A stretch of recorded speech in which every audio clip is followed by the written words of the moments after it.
Okay, our 2-minute, 6-minute break is back. On the agenda, anything to add or delete from the agenda? I think delegation 4A has been deleted by, am correct? Yep. 4A is not on the delegation list. Could I get a motion to adopt the agenda as amended? All right. Councillor Flowers, all in favor? Carried, thank you. Confirmation of the minutes. Councillor Nagel. I move we approve the minutes of the last meeting. All in favor? Great, thank you. Moving into delegations, Ms. Lowe is sprinting to the podium to introduce Cochrane Area Humane Society. Good evening, Mayor and Council. This evening, Ms. Tracy Keith, Executive Director, and Ms. Janine Rosler, Operations Manager of the Cochrane Area Humane Society, are here to report to Council on their activities in the community and to provide an update. So I would invite them to the podium.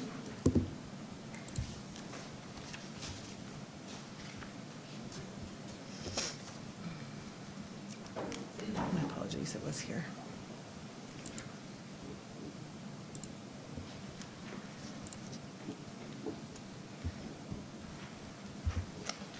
If you can see it faster than me, please let me know.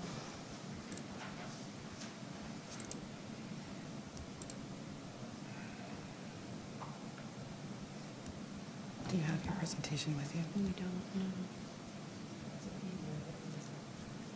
It is a PDF, yeah. There it is. Good evening. Good evening. Thank you, Stacy. As Stacy mentioned, I'm Tracy Keith, Executive Director of the Cochrane Area Humane Society, and with me here is Janine Rosler, our Operations Manager, and we're happy to be here tonight. Thanks for having us back again this year for a little bit of an update just on what we've been up to, what our programs and services have looked like over the last year for the residents of Cochrane and the surrounding area. So just to mention our mission, this is sort of captures in one sentence what we're all about and what the purpose of our organization is. And these are all key initiatives and activities that we're working at on a daily basis and are engaging in all of the time. These, our core values sort of represent what we're about and what's important to us, and also help us in times when we're having to make decisions that may require some ethical consideration. Keep moving that. Our culture statement we developed a few years back, recognizing that we've always been a sort of, right from grassroots through to today, we've been sort of a family-minded organization with a tight-knit group of volunteers and staff, and we really want to keep that as we grow. So we developed this culture statement in hopes of helping us to do that and keeping that front and center and important to us at all times. A very active group of individuals, and it certainly takes a lot of us to keep the shelter running. We have about 12 equivalent full-time employees with us, and we certainly couldn't do it without the hundreds of volunteers that support and dedicate the thousands of hours to us on an annual basis. We are in a very large facility that can hold both quarantine and adoption areas for the animals. We have a fully operational internal hospital. And then we have multifunctional rooms where we can host education, volunteer orientation, staff meetings, seminars, and such.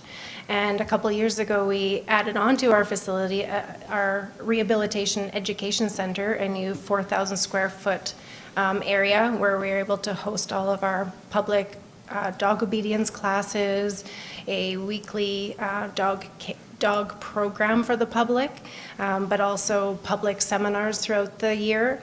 And on a weekly basis, every morning, our shelter residents, our shelter dogs, get to do some enrichment and exercise in that facility to do some socializing and some play opportunities, which is important for their overall well-being. 2017 certainly was a very busy year for us, probably the busiest yet. We saw over 1,800 animals come through the doors and that we cared for. Adoptions were really high as well in relation to the animals cared for, about 430 animals more than the previous year. So what makes us a little bit unique from other humane societies and rescue groups is a few things. One is that we are open door facility, so we never turn anyone away that turns up at the door. We might try to redirect them sometimes, but we will always help people. We do have a 100% success rate in adopting out and rehoming adoptable animals. So any animal that is deemed adoptable does in fact get adopted. And we also have really extensive rehabilitation programs that we've kind of become known for in Alberta, including our in-house hospital and our ability to do specialized surgeries there, as well as our in-house behavior rehabilitation programs. We have a lot of talent there. In terms of funding sources, we're proud of our funding in that we do 40% of it through our own self-help. So that includes things like fundraisers, all of our fee-based services, third-party fundraising, the dog training, pedicures, our in-house store. All of those things are generating funds so that we can support the main operation. And an overview of our main programs and services, I will highlight here now for you. So first and foremost, we want to provide every animal that comes to our door with sheltering, and with that, you know, the basics of food and water. But not only that, every animal that comes to the door is going to receive a medical examination and veterinary care should they need it, vaccinations and parasite treatments and control, where they need grooming, and beyond that, ensuring that they have the proper exercise, their exercise requirements met, enrichment met, and certainly plenty of affection and TLC. First things we do when a lost animal comes into our care is checking them for identification, because more than anything, we want to see these animals be reunited with their owners. Last year, we were able to reunite about close to 70 animals with their families. Again, a very busy adoption year with over $1,400 animals finding new families. Of those, about 401 pets found families within the town of Cochrane. So many new family members here in the town. So following the assessments that we do on the animals before they go up for adoption, often they will need further health or behavior type programming and rehabilitation, which we do offer to the animals. So a lot of them come in and need that extra care that keeps them there a little bit longer, but we do offer that. We also offer what we call the Positive Approach Canine Education, also known as PACE program. And it really feeds back into our mission and aligns nicely with our mission. It's an adult education program, and it was launched in 2012. Since that time, we've had 72 adults participate in that program. It's a year-long program. It nets us about $50,000 annually in revenues that go back into operating the shelter, provides great education to people around training and behavior of dogs so that we have good dogs in our communities. And the program is instrumental in helping out in our behavior rehabilitation programs with the shelter dogs and making them more adoptable, because all these students are working with those dogs and those behaviors on a daily basis. So it's a real sort of win-win type of program all around. We offer public dog training classes and behavior consultations in a real broad range of different programs, from basic obedience to puppy classes, socialization, specialized classes, that sort of thing. All of our instructors are certified professional instructors, so we have a lot of talent on staff there. And that programming nets us about $65,000 a year back into, again, the sheltering operation. In 2017, with the expansion of the rehabilitation and the education center, we also opened a grooming salon that services the public as well as the shelter dogs. And again, that's a program that the revenues go back into our general operation. And we groom all breeds, all sizes, cats and dogs. And that nets us about $25,000 annually. Our self-serve dog wash is just that, and that's open to the public to come in and use basically between about 8 a.m. and 7 p.m. And that nets us about $4,000 a year. We also have our internal store at Norm's Nook, and it carries mostly just items to get people home safely and somewhat prepared with their pet when they first adopt their pet. And that nets us about $27,000 annually. Again, all going back into the shelter operation. So humane education for us is extremely important. It lies kind of at the heart of everything that we do. So being able to aim and engage youth as young as possible through our various education programs is very much important to us, and we do it through various ways. One of them is through our kids camps that we run throughout the year, throughout our summer months certainly, and then the week in February and the week over spring break, kids can come spend the week with us. And you can see just over 122 children enjoyed camps with us last year.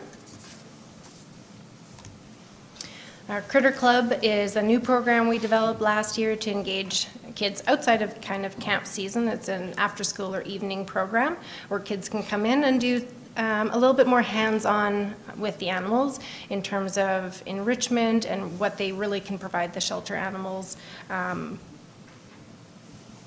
site. So age groups between 7 and 12 can come and spend an evening with us and learn everything there is to know about becoming responsible pet guardians.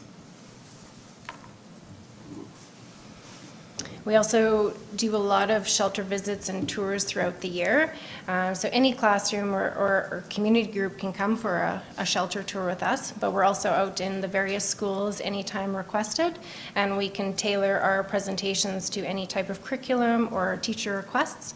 And we were able to engage over 1,000 children last year through our tours and classroom presentations. We do birthday parties throughout the year too, so our young guests can come and celebrate with the shelter animals down on a weekend with us and invite all their friends. We love to see that, and had almost 400 kids join us last year doing that. And one evening a month, we host kind of a pajama party where parents can drop off the kids, and we could have called it date night so the parents can go off on date night, but we called it PJ party, so the kids show up in pajamas and do just fun animal activities down at the shelter while parents might be grocery shopping, date night, or maybe a little nap. We also have opportunities for kids that are a little bit too old to come to camp, but a little too young to volunteer on our own. So we've got a Humane Helpers program for youth ages 13 to 15 where they can come and participate with a parent or guardian, anyone over 18, and come and volunteer at the shelter in a dual capacity. So we love to see that. It's usually a stepping stone for these kids. Then once they turn 16 years of age, they stay on with us and can volunteer in all the other regular programs on their own. We have a scholarship program in place where we award $1,000 scholarships to students that are going on to further their education in either human or animal education or into the medical or health field. And 5 scholarships were presented to grade 12 students last year. We also like to recognize and acknowledge classrooms throughout the year that have done either some fundraising or some community awareness for us or for the community, the animals in the community. And so we recognize those classrooms with a Humane Classroom of the Year award.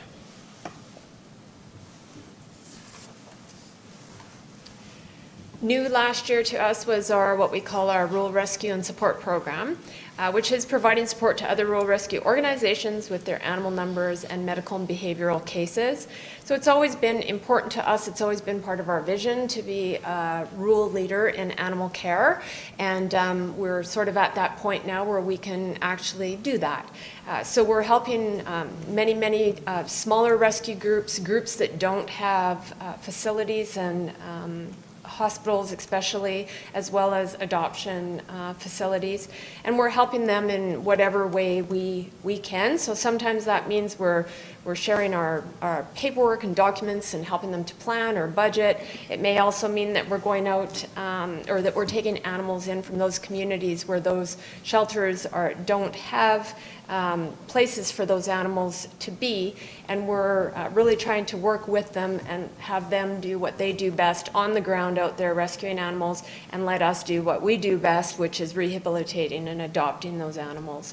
So it works nice. Their donor dollars are maximized. We're not putting up buildings in different parts of Alberta where we don't really need buildings when we have enough buildings and resources here to be able to help out those other places. It also allows us to be able to meet the demand, especially of dogs that Cochrane has. We can't seem to keep dogs on our adoption floor long enough at all. Cats still remain to be a focus here, but dogs we're able to help with outside of our direct area. So it really is sort of a win-win situation, and we're really proud of that program. And we've also received some sponsorship dollars for that program. And then we do have a pet safekeeping and emergency boarding program. Our pet safekeeping program, both of them are certainly free of charge, but our pet safekeeping program for those fleeing domestic violence situations that are seeking some help and need a safe place for their pet to go.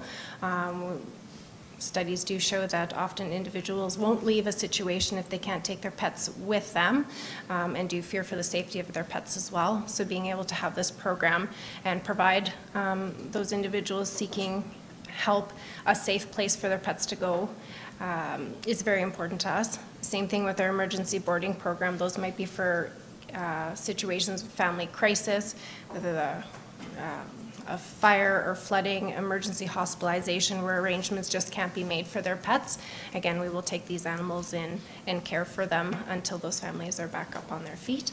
And since the inception of those programs, 55 animals and their families have been supported. Any questions? I don't have any questions. Thank you for your presentation. I just have one comment I'd like to make, and that's on your estimating process that you use to adopt new puppies, and the amount of the weight that you say at full build out and the actual amount that they grow to are completely off the scale wrong. And this is from my own personal experience, as you know, from my 95-pound dog that you said was going to ultimately full-grown weight 45 pounds. That's why people come and adopt dogs from your Humane Society, because they're only going to be this big. We actually, if for anybody that visits the shelter regularly or is on our website regularly, you might have noticed over the last year we've stopped trying to guess breeds, and we just say it's a mix. Now Yeah. you're doing that. So many studies have been done to say that we're wrong. About 80% of the time, I think it is. Well, the one Not study just I've Cochrane, done, I mean you're 100% wrong. Anyways, so our apologies. We love our dog, and it was great to visit the Humane Society. I have not visited again because I would probably come home with another one. But the whole process was great, and Good to hear. seeing your facility, I would encourage all of council, if you can, to make it down there and see what you folks are doing in real life, as opposed to just sitting through your presentation. And we are always happy to tour. Just give us a little notice and we're happy to tour anytime. So thank you. Are there any questions? Very thorough. I'm not surprised there's no questions. Thank Yeah. you. Thank you. Thank you. Good night. Could I get a motion to accept as information? Councillor Wilson. All in favor? Carried. Thank you. Mr. Murphy, brisk walk to the podium. Good evening, Mayor and Council. The next delegation is the Cochrane Public Library. Executive Director Jerry Maitland and members of the Cochrane Public Library Board are in attendance to present an update on their activities and their budget for the 2019 annual operating grant request to Council. Jerry? Let's see if I can find it here. This is a test. It is a test. Let's just see.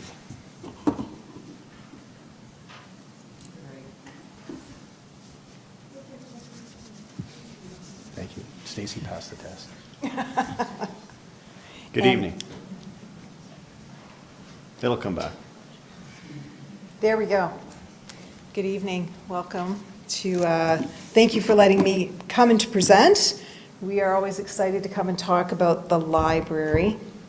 I just wanted to recognize our past chair, Joan Urschel's here, and our HR and accounting manager, who is my right arm, is here tonight supporting me. So thank you for being here in this wonderfully cold weather. Typically, what I do the last few years, we've really kind of jumped into the numbers and the statistics, and I thought I would take a few moments just to review and celebrate a few of the fun things that we've done at the library this year.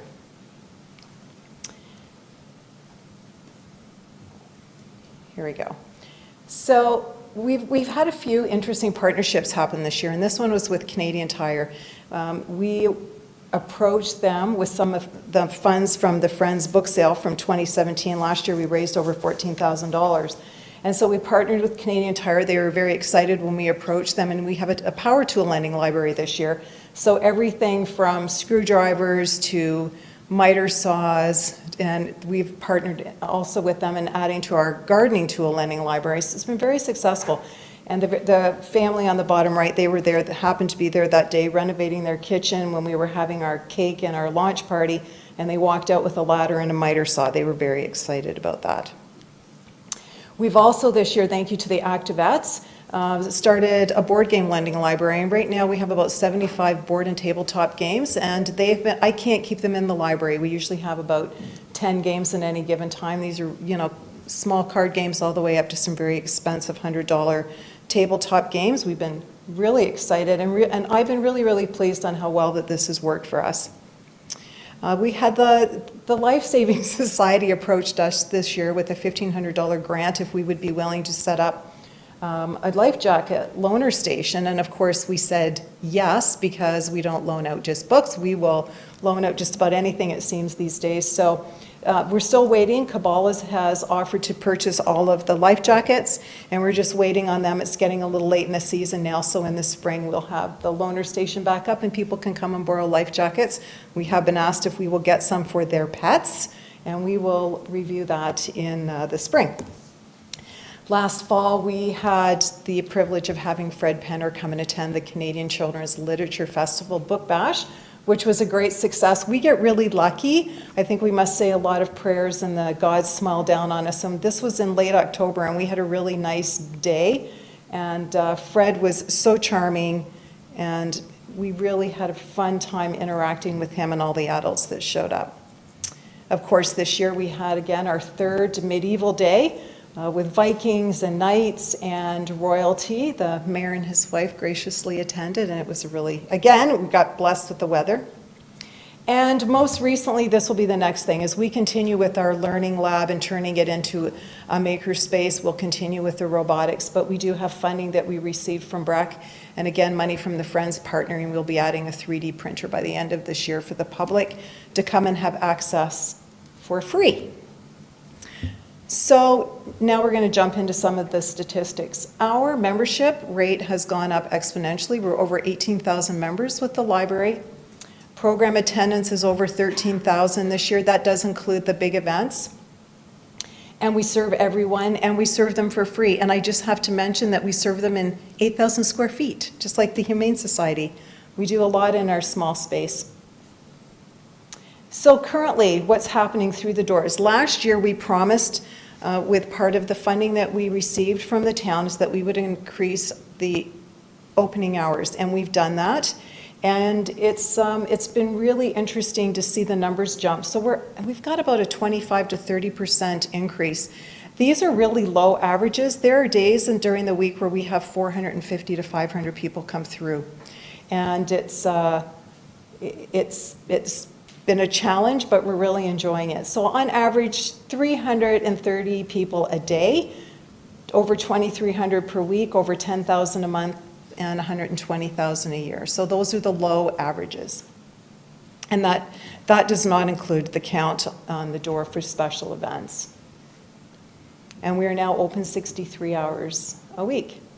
So this is the part of our job that's not really sexy, but it's necessary. We move a lot of material through that little building, and our workroom is jam-packed. So we've done a count between the deliveries that we get in, so we borrow library materials from other libraries, and the amount of material that's returned, it's about 900 items a day.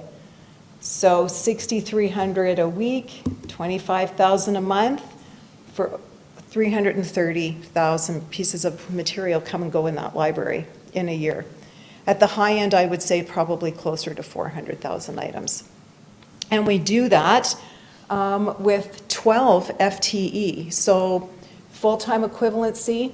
The Public Library Services Board of Alberta, at their best practices, would suggest that just serving basic needs for a community of this size, we should have 14 to 15 full-time staff. So we are brilliant at managing our schedule, even with those extra hours that we're open. But staff hustle, and they're engaged, and we're very fortunate to have all the staff that we have working in the library. So what are we asking for this year in our budget? We're asking for a staffing increase.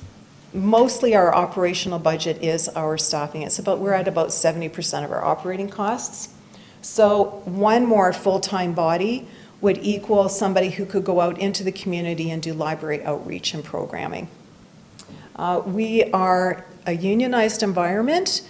Our collective agreement expires December 31st of this year, and so we need to renew that. The union is asking us right now to consider a 9% increase over 3 years. It sounds hefty, but I have attached to the end of this, I won't go through it now, but I have, for your benefit, included a side-by-side comparison to our wages with our unionized staff and Calgary Public Library. I do not expect that we will ever reach the hourly rates that Calgary pays their staff, but to give you an example, our LA4, so library assistant 4, who delivers programming and works at the front desk, makes $19.66 an hour. That's as of October 1st. Calgary Public Library at the end of 2017, when their collective agreement expired, was $24.96. So there's a $5.30 disparity there. If we could even get halfway to that, I think we would be doing our staff justice. The other thing, and I bring this up every year, and it's something that we continue to look at, staff do not complain about this a lot, but the union has warned me that we will be having this as part of our collective agreement conversation, is increasing benefits. Staff right now, if they're working full-time, have a $750 a year health spending account and no pension. So that's where we're at with our staffing.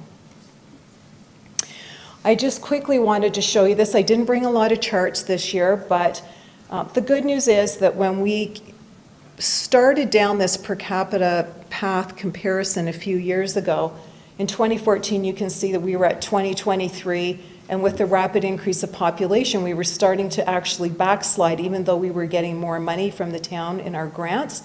And then 2017, we started picking it up. 2018, we're at 2273. We're really aiming at the lower end goal of $25 per capita.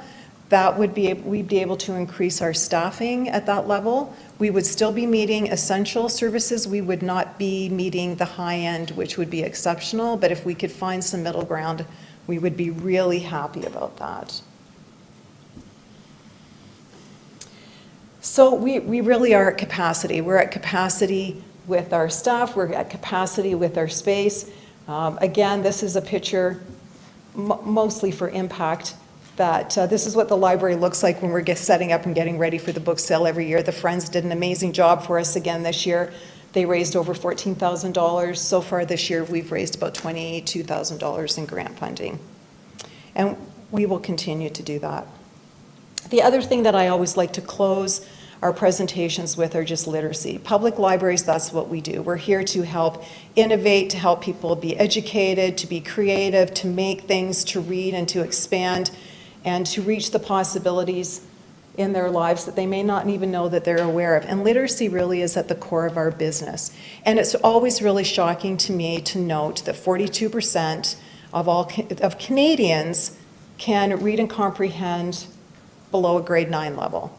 So we all live in a country where we think we are smart and we are educated and we all have those blessings in our life, but the reality is there is still a good portion of our population that really needs those literacy services, and we really want to reach out in another way and help them, and that we reach out by hitting the children. So we need to really create impactful children's literacy places and also a safe place for people to come. Teens need a place. We want to do all of that and help them. The Marigold Library System spends hundreds of thousands of dollars on electronic resources that help children learn other languages, to learn math skills, to help people find jobs, to reach out and learn how to do business plans. We want to be able to do all of that, and we're working hard at getting there. And there's such a great socio-economic value in public libraries, and that last line, investment in literacy programming, has a 241% return on investment, and I believe that, and I have seen the impact in people's lives when we've been able to reach out and help them in those ways. So I know that was fast and quick, but that's really the presentation. We just wanted to kind of give you the update and where we're at and what we're asking for. Well, officially, you have 10 minutes, and you were bang on. I practiced, Jeff, I did. And we thank you for that. Okay. Thank you for your presentation. Thank you. I have learned through many interactions with you personally how important a library is to a community, and above all, not exactly, I've learned what a library can be.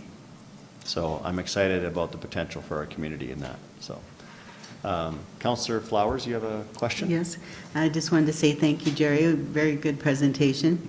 I've enjoyed being the council rep on the library board, and I've learned a lot from you about the value of libraries and how extensive they're needed in the community, and that everything's free. There's no barriers to people attending. But my one question was about how much the membership fees are and how they compare to other communities. Well, I've mentioned this before too. We are the last little leg of public libraries that actually charges membership fees in the country. Alberta was the only province for many years that actually charged membership fees as part of Alberta library legislation, and it's based on how taxes are doled out in the province. So right now we are, I would say, 20% of the libraries that actually charge membership fees. We would need to get our per capita fee up to about $28 to be able to eliminate that. Our revenue is a good chunk of change that we get from memberships, but we don't want that to be a barrier, and we give away a lot of memberships. We are willing to help. We don't want that to be a barrier, but our revenue is probably, we're going to hit $65,000 this year, so it's something to be considered. And we haven't pushed that because right now we're still trying to get to $25 an hour just to hit basic services. So it's not that that's not a goal. I'll keep talking about it.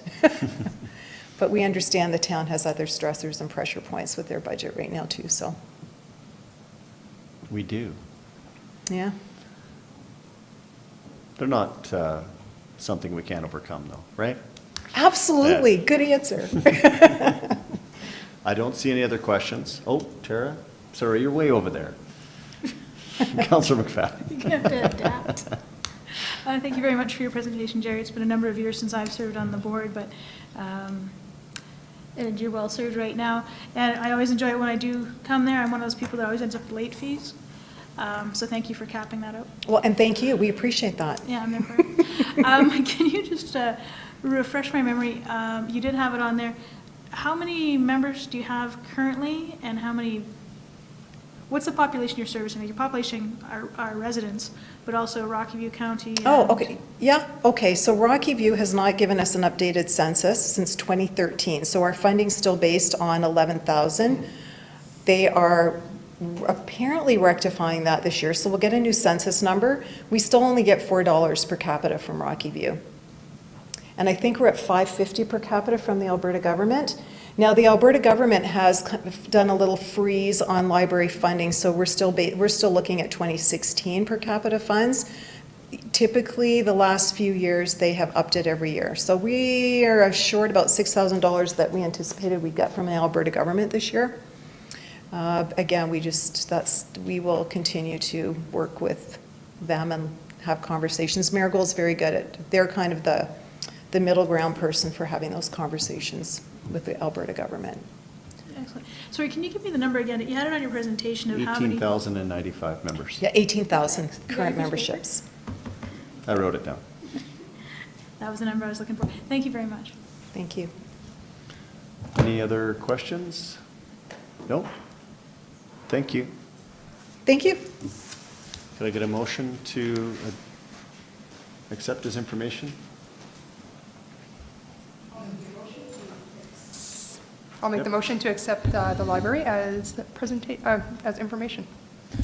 All in favor? Carried. Thank you.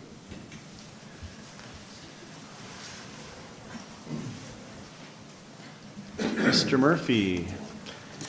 you're Good evening introducing again, Mayor and Cochrane Council. Environmental Action Committee. That's right, that is the next delegation. And Judy Stewart is here to present to council on behalf of SEAC and to the committee in response to the proposal to reinstate mowing in the Bow Meadows floodway.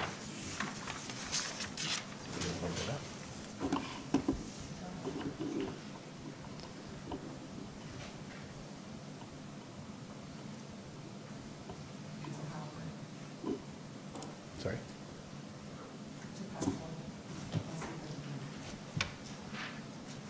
I found that if you just stand here, they do it for you. Sorry. She'll bring it up? Okay. Thank you. Welcome Thank you back. very much. Hello, Mayor and Council. I'd like to introduce my co-presenter tonight, Liz Cole, who actually lives in the Bow Meadows area. I'm here presenting on the critical function of long grasses in the Bow Meadows Environmental Reserves adjacent to the Bow River. And we're here representing SEAC and many other citizens. And 3 of our members from the Cochrane Environmental Action Committee are also here with us tonight. These lands that we're going to show you and talk to you about the long grasses and the critical function of those long grasses are environmental reserves. They're owned by the municipality for stewardship activities, and they were dedicated to the town during the subdivision of Bow Meadows lands. And here is the environmental reserves. I'm going to turn it over to Liz, and she's going to explain some of the complexity of the hydrology in the area. Okay, hopefully I can use the, I don't have a pointer, so I'm just going to use the mouse. It's on this screen. Ah, okay, gotcha. So in the area, it's very, Where's the pointer? Yeah, I don't know how to use it, though. I don't know either. Technology. So turn that on. Looks like a pen. Ah, oh, that's really cool. Okay. All right, so to understand that this area is very complex and has a lot of interconnecting systems that are working together in this area, I just want to point out that this is the primary confluence of Jumping Pound along here, dumps into here, comes back over here, does affect all along here in a flood situation. Over here is the secondary stream, and Jumping Pound comes out. There's a secondary confluence with the Bow as well, right here.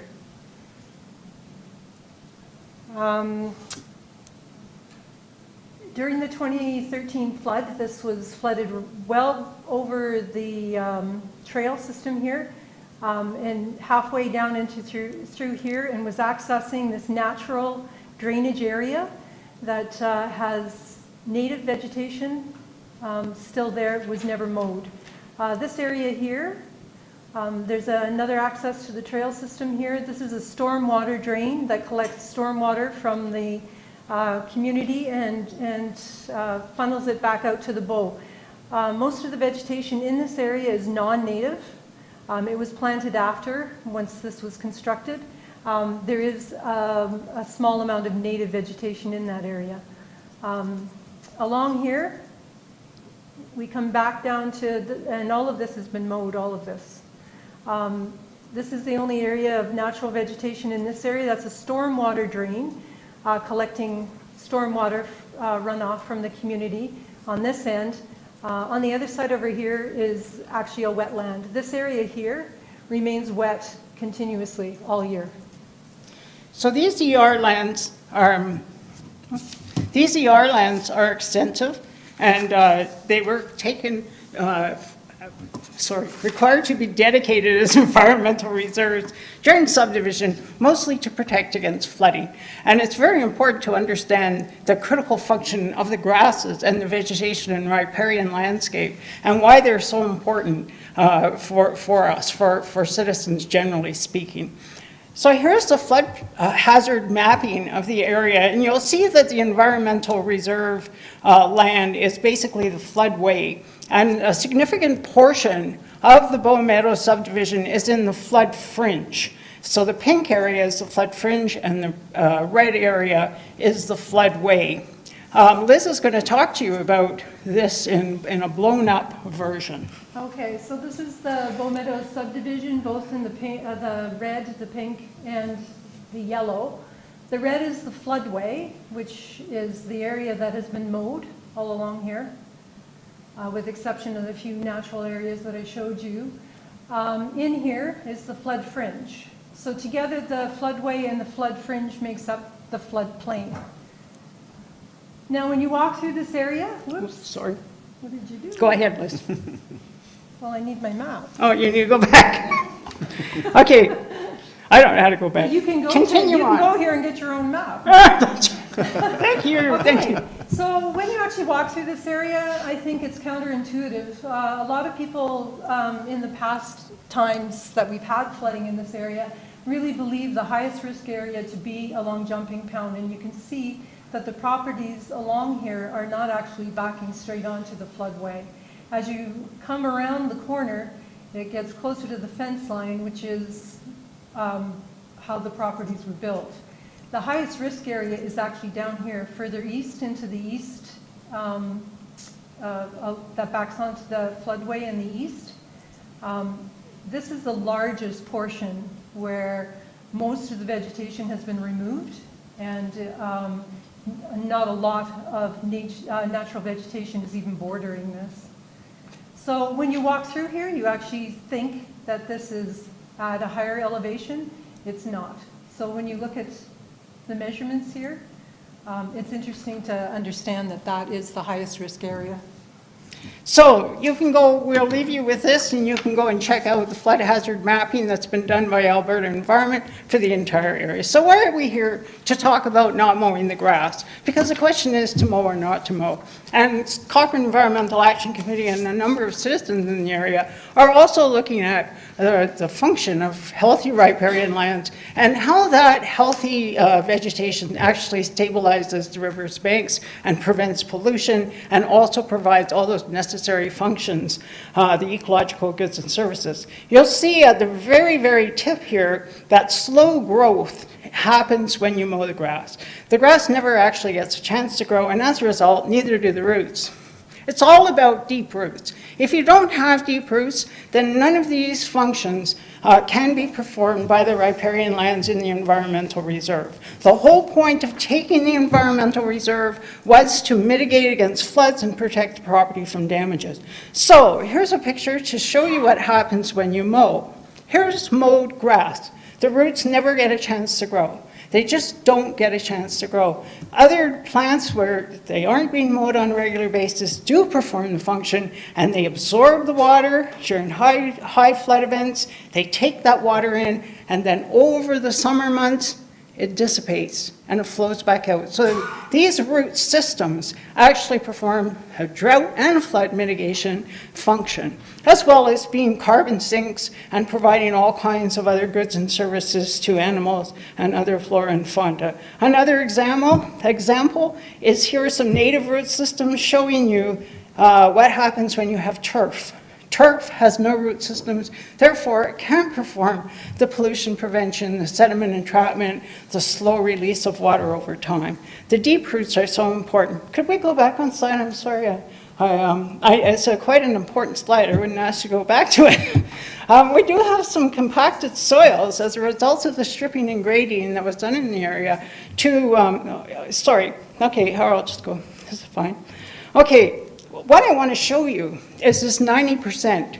They're showing you 50% use, 70% use, but I'll just read the last one. With 90% of the plant removed by mowing on a regular basis, 100% of the roots stop growing for 17 days at a time. So when you're continually mowing in that area, these roots don't even get a chance to grow.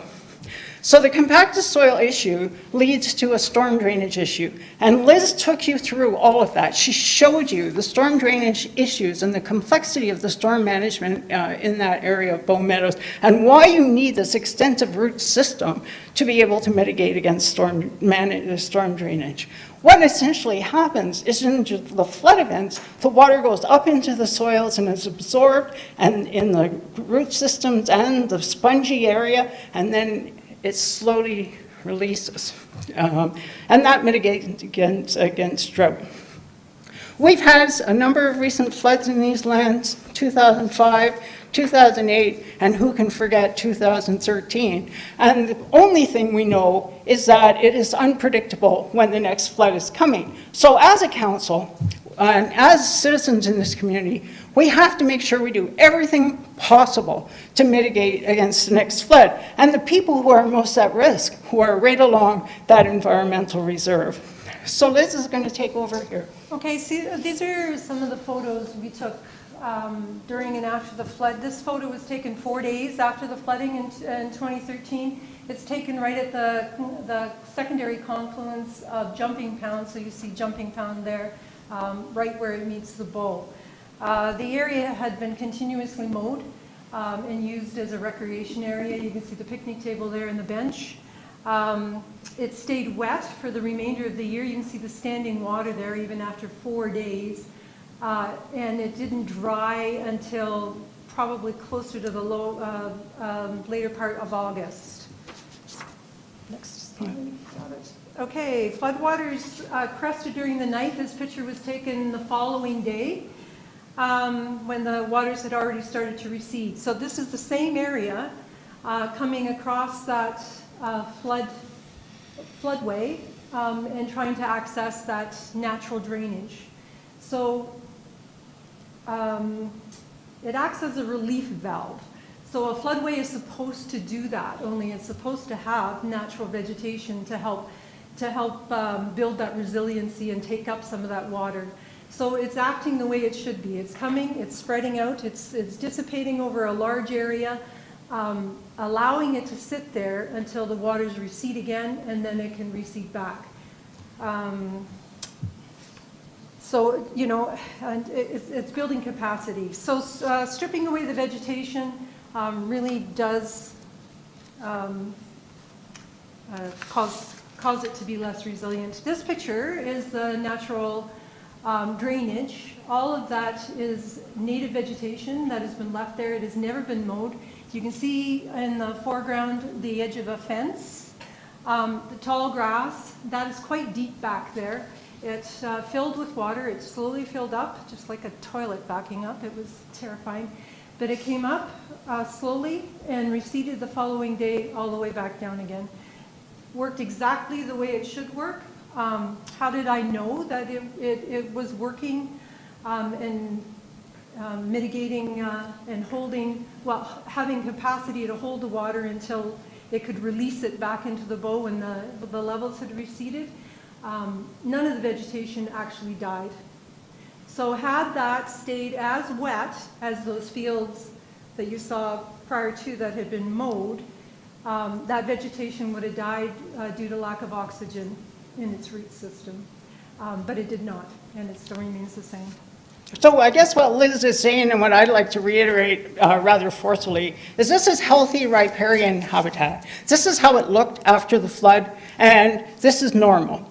This is wonderful, functioning riparian habitat. This is how the riverbanks look after a flood. This is healthy, normal, functioning riparian landscape, and these landscapes are appreciated and valued all over the world. Scientists have shown that these are the most important landscapes for all the plethora of ecological goods and services they provide.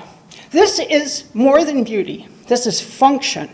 This is mitigation against flood and drought. And this is what they should look like. No human intervention, because nature is doing its job. So on behalf of our group, I'd like to have Liz talk to you a little bit about some research that was done. Okay, in March 2018, the Mestakis Institute created this document, the Municipal Flood and Drought Action Planning Primer. It gathered together stakeholders and experts. In the acknowledgements, it acknowledges the town of Cochrane and their involvement in the creation of this. On page, I would like to read from you from page, I marked it, so It's it'll on be page quick. 13. Ooh. Okay. Also old with reading glasses, sorry. There it is. So, Section 8, what kind of actions could reduce the impacts of flooding on our municipality? Number 1, do not develop in floodplains. Create flood buffers around streams and rivers. See stepping back from the water. Improve flood dissipation capability. Construct and restore wetlands. Retain native vegetation, especially in riparian areas. Protect wetlands and other recharge areas. Increase soil depth and reduce compaction. Biofiltration, tree canopy retention also reduces erosion. So the town of Cochrane clearly understands the valuable functions being performed by deep roots and in the riparian areas by these vegetations. When you mow them, they can't perform their function. It's as simple as that. So we would respectfully request that the town of Cochrane do not mow the grasses in the environmental reserve north of the Bow River. The Bow Meadows subdivision.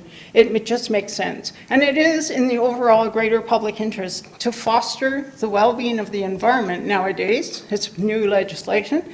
And by doing so, by keeping these grasses long and not mowing them on a regular basis, you will actually be stabilizing the banks of the Bow River. You'll be mitigating against floods and droughts, and you will be contributing to watershed resilience. It's so important. We have a scarcity of water, as you all know, and we have to do everything possible to protect our citizens in the Bow Meadows area. So thank you very much for your time. Thank you. Well, thank you for your presentation. Very informative. I have one question. Well, I might have more than one, but the one that stands out, and I just want to point out that at the Growth Management Board board level, we have had a presentation from Mestakis there. So we are talking about exactly what you've presented tonight, floodways, flood fringes. First question, your mapping that you provided was, and I think you answered it, but it was provided through Alberta Environment. So that's Absolutely. something you came up with. This was specifically I'm talking about the hazard, the flood Yes. hazard one? Yeah. So that was an Alberta Environment map? Yes. Yeah. And that's been done for the Bow River, and that is that particular part is just the Bow Meadows area, but they have a flood hazard map for the entire community. Yeah. Okay, thank you. And the second one was, I believe council's looking at the possibility of mowing one section of that ER. Your stance is the same, whether it be one little spot or the entire area? Exactly. The mowing, the town of Cochrane right now has a current policy on the books that says that we are not going to mow environmental areas. the environmental reserves.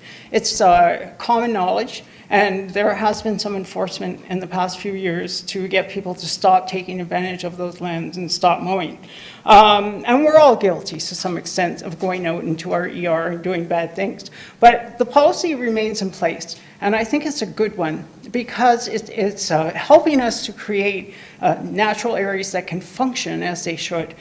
For more information, I really, really want to show you these two documents. First, the Alberta Water Council spent 2 years creating this document called Riparian Land Conservation and Management, talking about the function of native grasses and why mowing is not a best management practice, but how restoration and keeping these grasses long is the way to flood mitigation and drought mitigation. We don't have a drought management plan in Cochrane. That's my next order of business. As well, we have stepping back from the water, and this is a provincial guidance document that talks about vegetated filter strips and explains all the various functions of these wonderful grasses, and all we have to do is let them grow. And this is provincial guidance. So I couldn't make this stuff up. Even if I wanted to and wanted to be eloquent and talk to you about the science, I couldn't do it. It's in here. You don't need me. All you have to do is know about these documents and make sure you're aware of their contents. So I appreciate your question, Mary Janelle. I have one more. Okay. Oh. And I just wanted to go back to your comment on, you were looking at one area.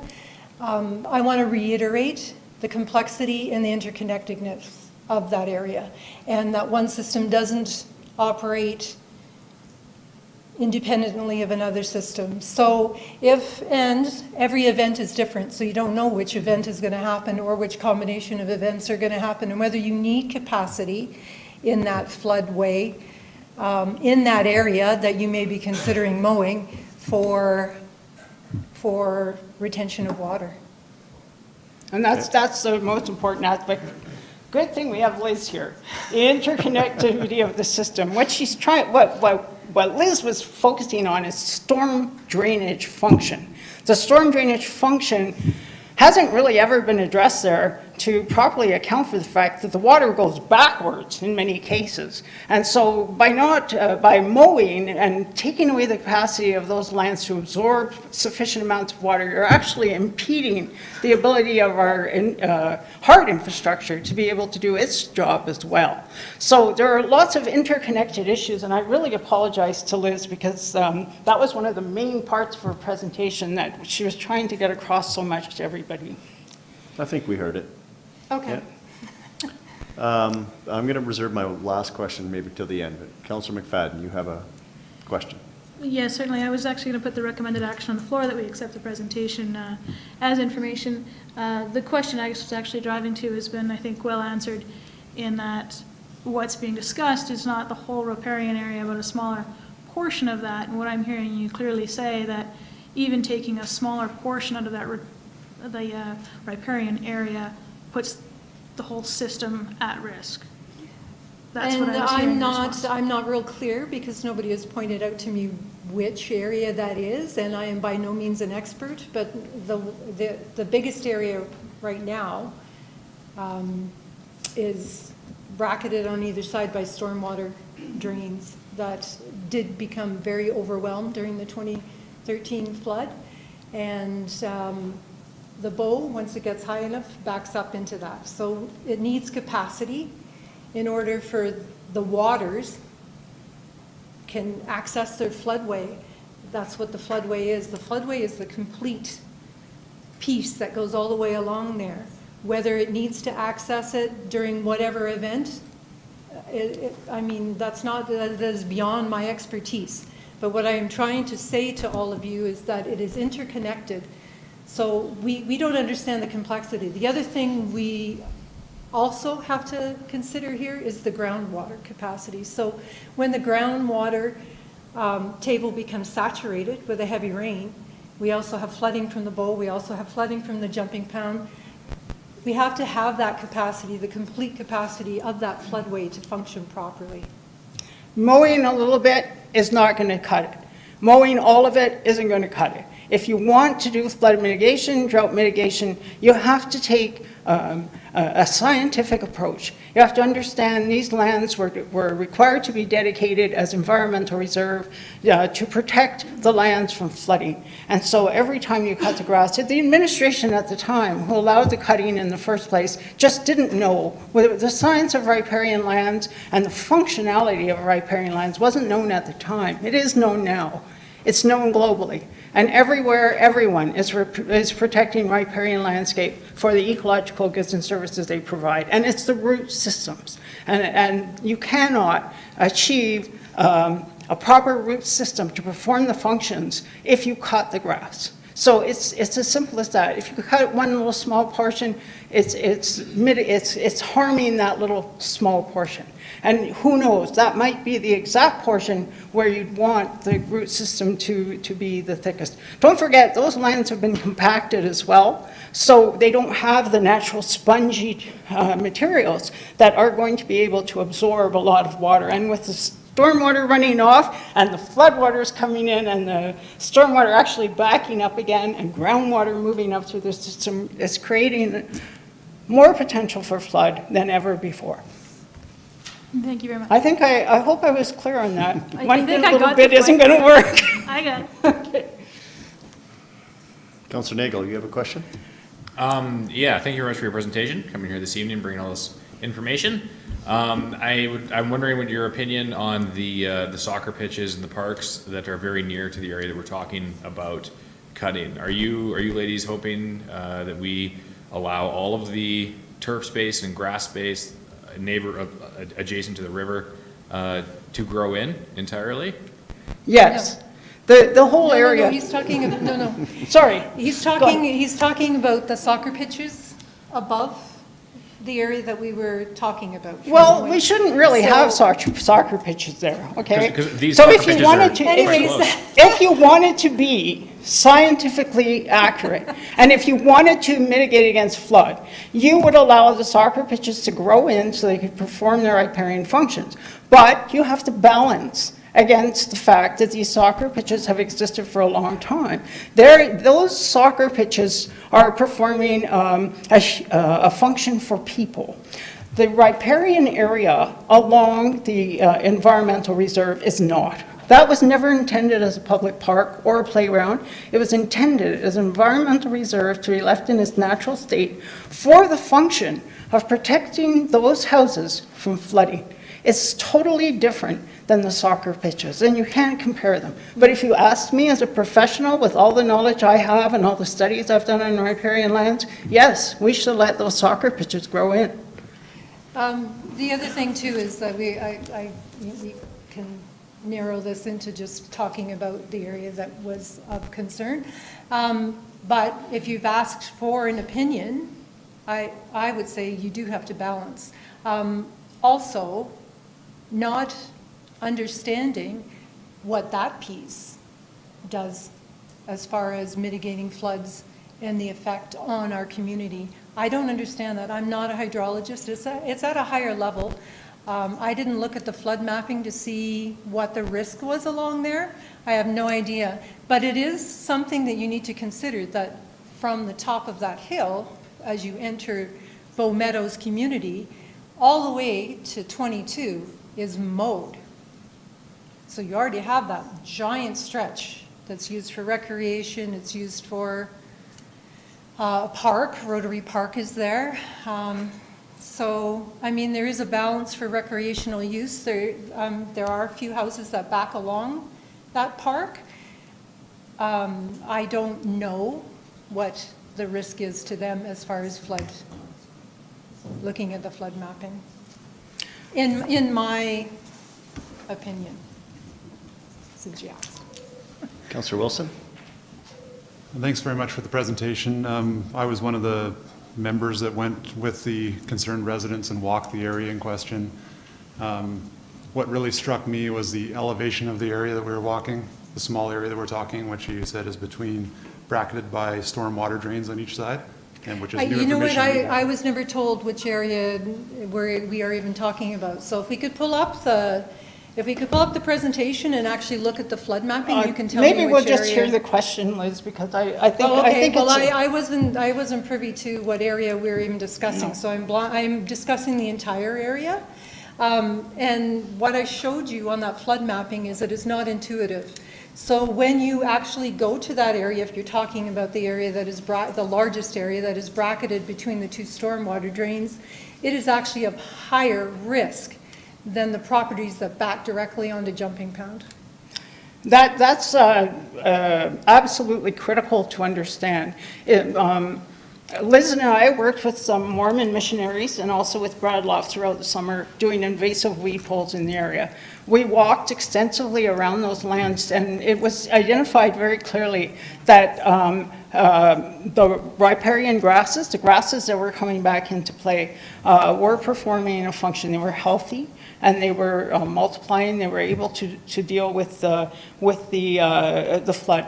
And what Liz showed in the pictures that she brought forward was that it was that area that was mowed, where the floodwaters came in, Councillor Wilson, and the floodwaters stayed there for a long period of time, so that they were unusable because they were mowed. Because they were mowed, the floodwaters were able to access that area. They were also, the water was able to remain in that area for a long period of time. Whereas right next to it, where the land has never been mowed, where there's a natural drainage course and there was a setback on either side of that, that vegetation was able to not only absorb the water, but slowly release it over time. So what Liz was trying well, what she was explaining to you was that that is the high-risk area. So if you mow it, that's where the floodwaters are going to come right up to people's fences. Let's go, if we could just go up. Right here, if you look at these properties, okay, you're moving from flood fringe, which is pink, to floodway, which is red, which is into their properties. They're at higher risk than when you're looking at these people who back directly onto Jumping Pound, where the highest level of flooding that will occur during a flood event is in the red. And that comes right onto their properties. Okay, let's go up. So if this is the area that we're talking about that you want to mow, you have to also consider that they cannot make a decision or put forth a petition without all of these people. These people all are in the flood fringe. What they decide on, do they have the right to decide to mow this and put the rest of the community at risk? That's a flood fringe. So this is the highest risk area right here, if that's the area that you're talking about. So let's go to the next map up. I think the very first map you showed. With the vegetation? Yeah. Okay, so If you go backwards in your presentation. Where are you going back? at this Next one? one. This one? That one, yes. Okay. So if we could just use your pointer. There. Okay, so this is the area that you were talking about, this one, the largest area right here? Correct, I believe that's what we're talking about, yes. Okay, so that is where I just showed you, that these The- houses right here are the highest risk. As well as the one up, the next one up as well. And just the furthest one up is where SEAC has spent countless hours, SEAC members, just planting willows and different shrubberies, trying to restore that area with some habitat so that undergrowth and understory and grasses can also. So we're really only looking at the very bottom piece. Correct. Which Yeah. bottom piece? Right, Down yeah. Right here? there, yep. Well, up, right there. Oh, down a bit. Yeah. Right there. That's the Okay. high-risk area. That is the high-risk area. And that was your question. Well, So the these crux, houses, all the way through here, all the way up to here are high risk, thank you. from The what you crux, saw on the flood map. the crux of my question, and I'm not coming at it from an attacking view because I'm information gathering and just trying to figure out what the right answer is here. Okay? As we walk those lands with the residents, a number of them that back onto that exact area, so they're the houses in the high-risk area. Right. Have lived there since before the 2013 floods and had a lot of photo documentation of where the water came up to. And according to everything I've seen, water did not come onto that landscape Okay. that we're talking about that's the highest area. But So I was it- hoping you could comment on the 2013 floods and how that Yeah. was. Okay, so I showed you what this area looked like in 2013.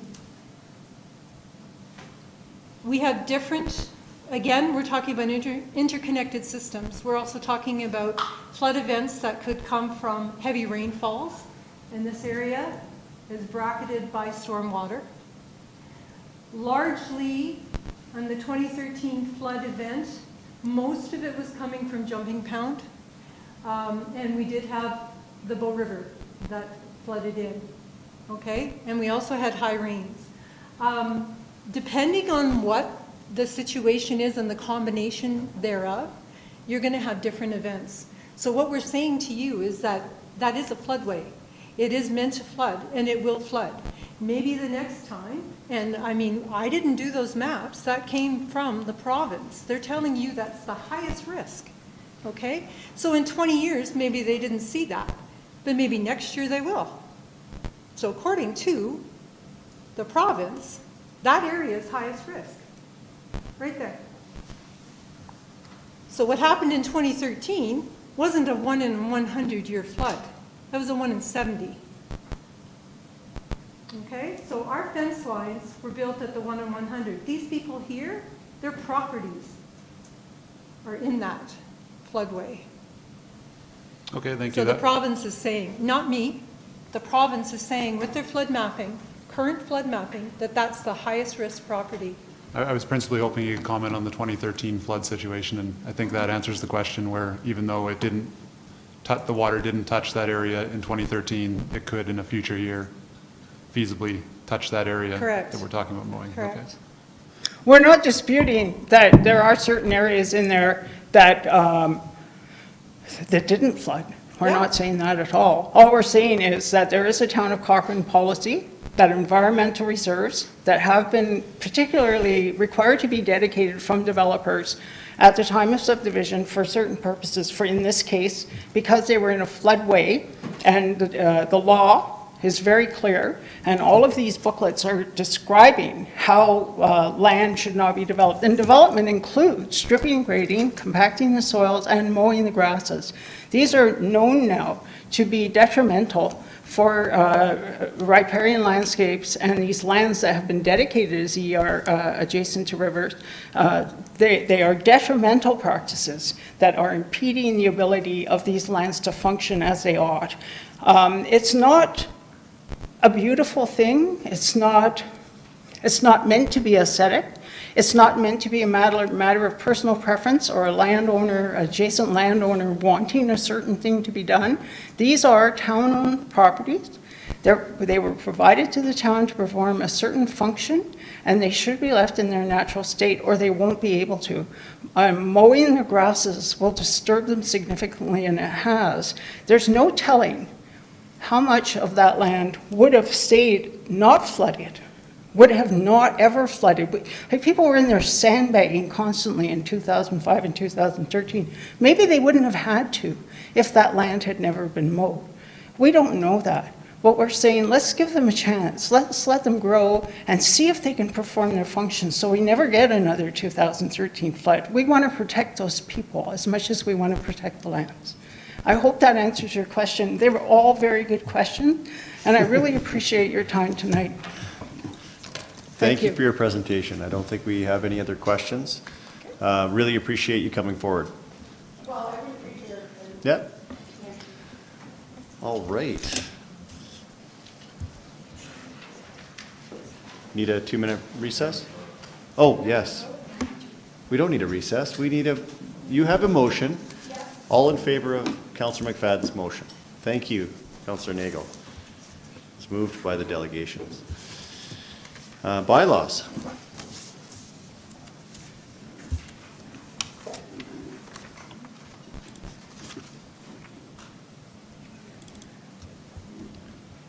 Mr. Weldon. Okay.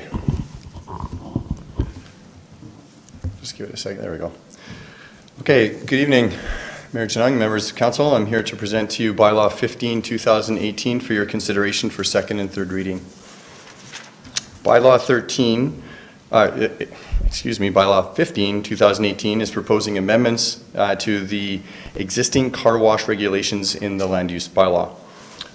This is a town-led initiative, as it was identified as a priority outside of the larger land use bylaw review currently taking place.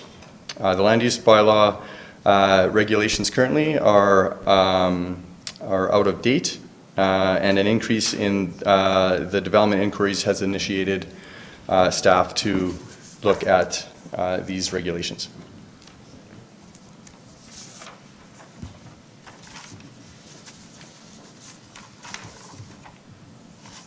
So what is Bylaw 15, 2018 proposing?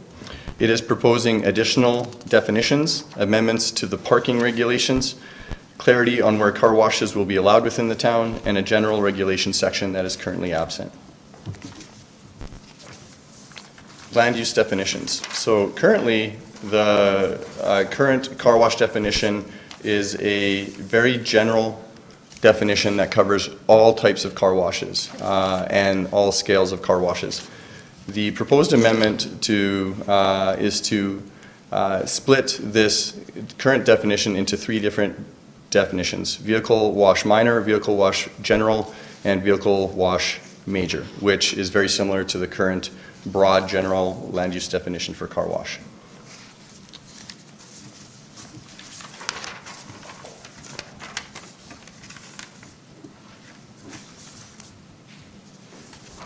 The parking requirement is currently we require 3 stack-up parking stalls per bay, plus 1 stall per 37 square meters for the accessory uses, which includes things like the office space and some supplemental retail.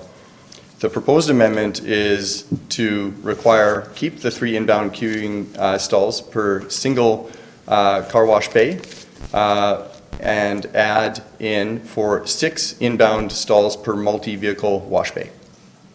1 outbound queuing stall for the exits, plus the greater of 2 stalls or 1 per 37 square meters of the actual building area itself. So currently, in the local commercial land use district, car washes are not listed as a use. The proposed amendment will add car wash minor or vehicle wash minor as a discretionary use only.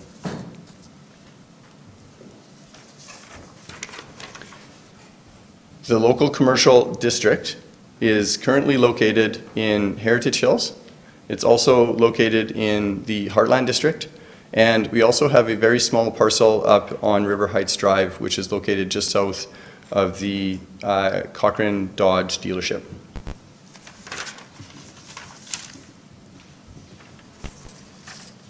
In the shopping center district, car washes are currently listed as a discretionary site-specific use. And the proposed amendment is to keep it as a discretionary use as a minor use only. The shopping center district mainly contains the quarry area, but it's also located in our Selpo Landing area. It's also located up in Sunset Ridge. The commercial area up in Sunset Ridge is also a shopping center district. In the central business district, car washes are listed as a site-specific discretionary use. This is also, the amendment also proposes to keep it as a discretionary use as a site-specific for that existing car wash within the central business district, and it's shown here on the next slide. I think everybody knows what that is, just in our west downtown area. Now, within the highway commercial district and the service commercial district, car washes are listed as a permitted use. The proposed amendment is to add minor vehicle wash and vehicle wash general as permitted uses in these areas. These are located, we have a highway commercial district in West Valley, We also have a highway commercial district in River Heights, just off of River Heights Drive, and that's where the car dealerships are currently located.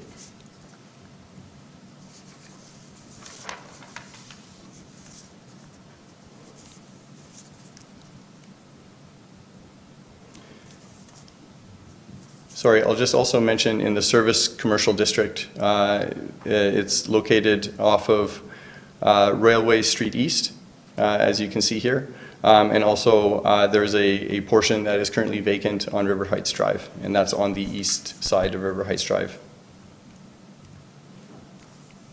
In the general industrial district, car washes are listed as permitted uses, and the proposed amendment is to allow for minor and general vehicle washes as permitted uses, and the major vehicle wash use as a discretionary use. The general industrial district is generally located the area east of Charlesworth Avenue, but also in west of Griffin Industrial Point, which is on the east side of this area here. Now, vehicle washes or car washes currently have no general regulations in our land use bylaw. The proposed amendments are to add regulations to help mitigate some of the impacts that are a result of car washes and vehicle washes in general. These include providing for a landscape buffer, addressing some site circulation issues that may come as a result of the car washes and the vehicle washes, adding requirements related to vacuums and dryers, and that is related more to the noise that they produce. We're adding allowable decibel regulations. We're adding requirements when adjacent to residential properties specifically, and we're also adding additional setbacks from residential areas. There was a public consultation with this bylaw. We circulated internally and externally to agencies. We didn't receive any letters of concern or any comments of concern. We also sent letters to the existing landowners for car washes in the town of Cochrane. We did not receive any responses. We did have a survey. There were 74 total responses, and the results of the survey are included in your council report. CPC also provided council or comments for council's consideration, and those are also included in your report. There was a public hearing held on September 24th, and no one spoke for or against the bylaw. The recommendation tonight is option 1, that council gives second and third reading to bylaw 15, 2018. Be happy to answer any questions you may have. All right, thank you for your report. You get a motion for second reading? Councillor Flowers? To approve second reading. Okay, you have any comments or I questions? just had a question about the allowable decibels. When you say you're adding it, can you explain what that means? Sure. Yeah. Through Mayor Genung, we do have allowable decibels through our noise bylaw. So we're clarifying those regulations within the land use bylaw. So we looked at it from a couple different perspectives. We looked at it in terms of the dryers specifically. So dryers, as you know, make a lot of noise. And so we added in requirements related to the decibels that come about from these dryers, and that they have to be kept under a certain decibel level. And then added the ability to add buffer areas for any car wash that is proposing to have dryers on the outside that is adjacent to a residential use. So additional setbacks, but also landscape and solid screen fencing requirements to help mitigate what those are. But those decibel requirements are specifically, they come from our noise bylaw, and then addressing the additional noise that may come about from the actual outside vacuums. Great. Yeah. Thank you. Councillor McFadden? Sorry. Yeah, sorry, I did have a, can you pull up the chart again of which areas were discretionary versus permitted? Yeah.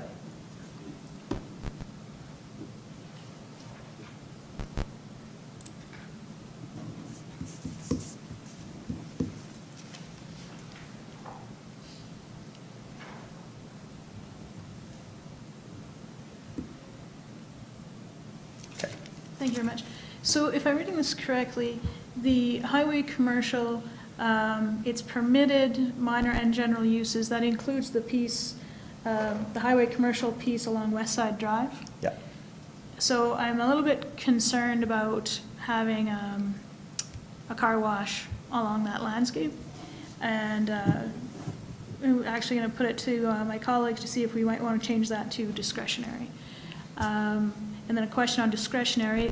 The discretionary then means that it goes to the Development Authority, which in this case, this goes to the Planning Commission for decision, is that correct?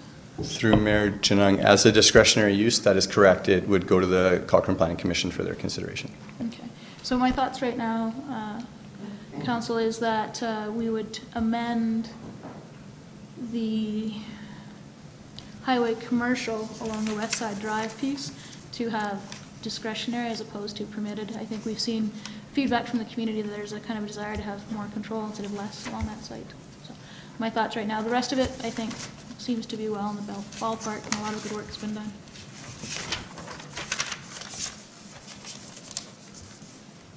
Before you ask your question, just further to what Councillor McFadden is asking, did you give that any consideration in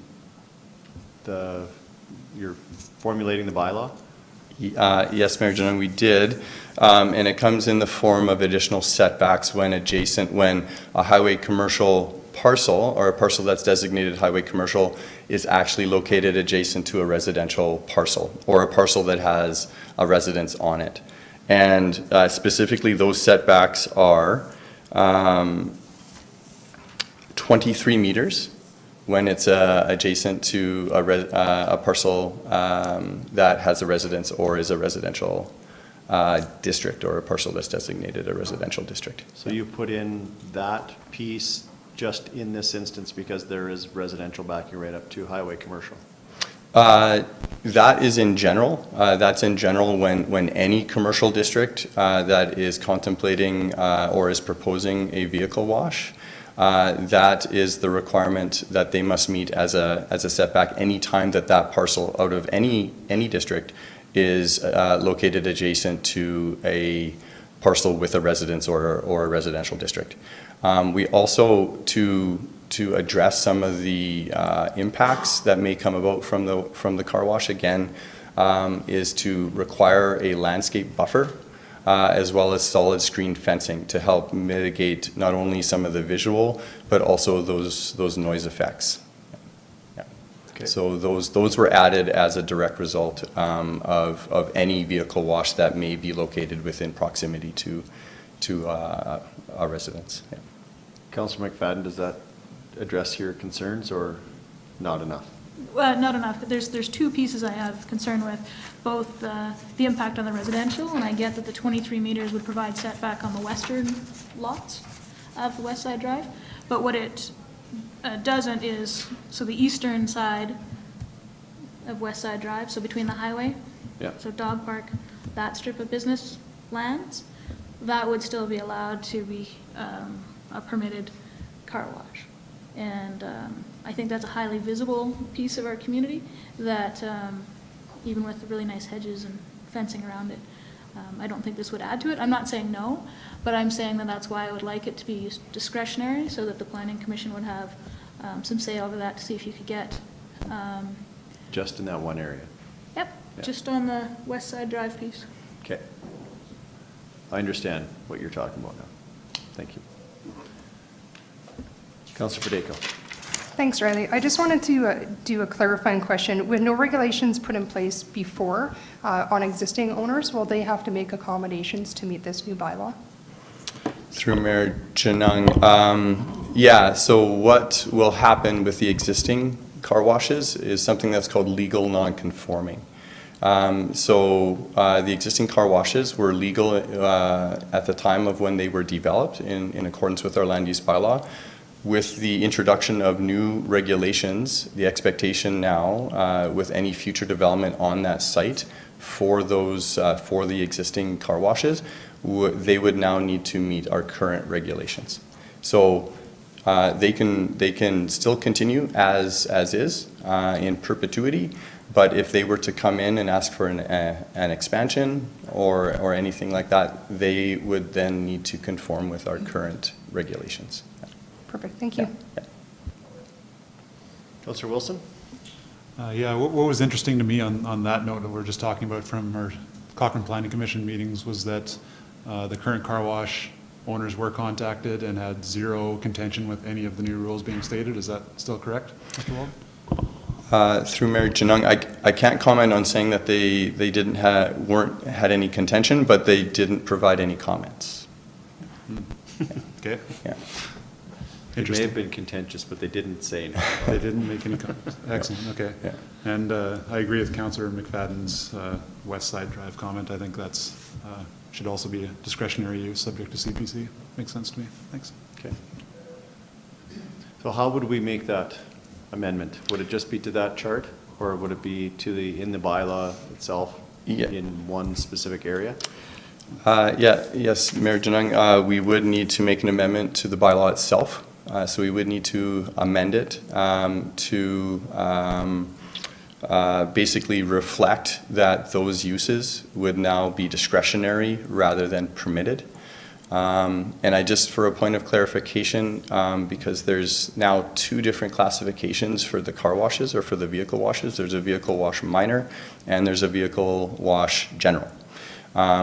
Is the direction for both the minor and the general, or is it just for the general and not for the minor? Councillor McFadden?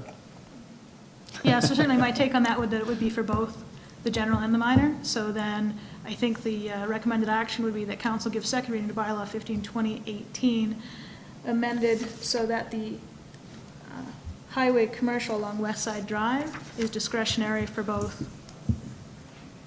general and minor car washes. Was this something that we can amend on the fly here, or would you like to go back and? Mr. Mayor, if we could take this away, because I think there is an opportunity for us to review this in depth and come back with a couple of different options for council's consideration, particularly when we're looking at the highway commercial area and just specifying West Side Drive. From an administrative point of view, it would be better to just have highway commercial being discretionary and that it doesn't matter where it is within the town. Because again, as we're bringing new applications in and there's new people, to just say along this one area, or is it within the highway commercial zone? So again, we'll look at a couple different options and we'll bring it back. I think that would be more effective. Okay, so procedurally, we just postpone the item to? Respectfully, it would be a motion to direct administration to consider discretionary in the highway commercial zones and bring a report back to council for second reading. Okay, so what do we do with Councillor Flowers' motion then for second reading? At this point, a motion to direct administration to take it back would be an amending motion to the main motion, which was to give it second reading. So that motion would sit on the floor. Okay. And Councillor McFadden, that is the motion you're making? That sounded really good. Yes. To direct administration to come back with options on a discretionary reports. And yeah, ideally, I think just to make it discretionary across the board would be easiest. So we'll vote on the amendment, correct? Or you have a comment, Councillor Nagel? I just want to make sure that when it comes back, if possible, if we could have lots of options to consider, because I think that there are some highway commercial areas where I would like to see it permitted. Just with my time on CPC, I've found it's very hard to get drive-throughs through not drive-throughs, car washes through CPC, and there's, because of that, a severe shortage of car washes in Cochrane. we'd be happy to explore different options. Okay, great, thanks. Okay. All in favor of the amended motion? Carried. Thank you. No need for third reading. Just yet.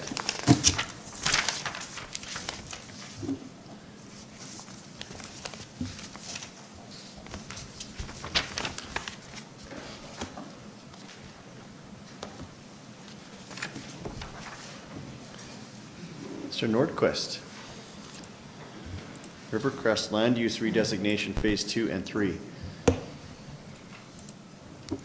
Yes, good evening. So I'm here tonight to present, let's give it a moment to load, bylaw 27-2018. So this is the land use bylaw amendment for Rivercrest Phase 2 and Phase 3. So I'm here presenting it for both second and third reading tonight.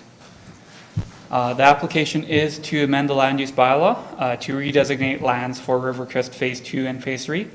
Moving it from our residential urban reserve into residential single detached dwellings and public service. The applicant is proposing to redesignate 7.8 hectares of land for the purpose of redeveloping the portion of the neighborhood for single detached dwellings. The area will also support a neighborhood park as well as connections to both regional and the local passway system. So the site location was in the River Heights area. You can see it is just north of River Heights Drive. Specifically, Phase 2 and Phase 3 are the northmost portions of the neighborhood. And within the phasing plan here, you can see they are directly to the north of Phase 1, and will have all their connections through Phase 1. Phase 1 already has land use and is currently going through the subdivision process, and Phase 2 and Phase 3 would then connect into the neighborhood through Phase 1. On the proposed land use map, you can see the areas highlighted for Phase 2 and Phase 3. The majority of the land will be used for single detached dwellings, and there is a MR parcel on the north end for the local park, and then the pathway system along the north boundary.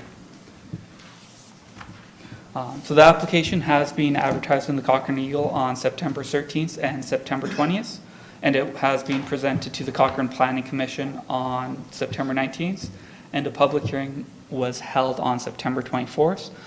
Comments from all are included in your reports. So the recommended action tonight is to give the Rivercrest Phase 2 and Phase 3 land use redesignation second and third reading. And I'd be now happy to take any questions. Okay, thank you for your report. Looking for second reading. Anyone? Councilor Federico. I'll put the motion on the floor to accept second reading. Okay, do you have any comments or concerns? I guess the only comment that I would make is that, you know, had this development come forward, I think initially to this council, who knows if it would have ever been approved in the first place, but in my mind, because the wheels of motion were already put in place from last council, to stop it now, I think would not necessarily be a wise idea. Obviously, development that we have things in our strategic plan are kind of contingent on some of those levies from this area.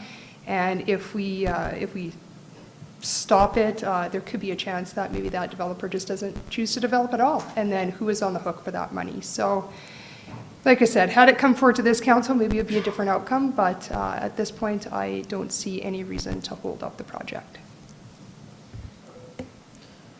Councilor Nagel? Just from a plan perspective of this neighborhood, I really like it. I think it's a great neighborhood. The standard I like to look at, when I look at a neighborhood, I'm like, would I feel very happy living there? And I think I would. It has a lot to offer, access to schools, backs onto green space, in a good location, especially when the new bridge comes. However, while I support the plan for it, I personally cannot support rezoning any more lands in Cochrane for future development at this time. I just feel we have too much pressure on our infrastructure, and as well, the current housing market is pretty much saturated. Councillor McFadden? Yes, actually, this application has my support. One of the, I think, it's kind of recorded some of my initial concerns with it, but one of the, now that we're here and it's been approved, there's a school site, and there's the R1, which has been much desired by this council and previous, but also there's a big need in that area for commercial development, shops, etc. And part of what's driving that is the understanding from businesses that there's going to be the population to support that. So my concern would be that if you stop allowing land use in that area, that might halt or delay some of that much needed commercial that those residents have been waiting on. So from an economic development standpoint, I would see not completing this plan to be faulty. Councillor Wilson? I share Councillor Nagel's concerns about infrastructure problems. Should we be supporting additional development at this time? It's a timing issue for me, and currently I'm going to be voting against this motion, or option 3, I suppose. Okay. Well, I'll be supporting.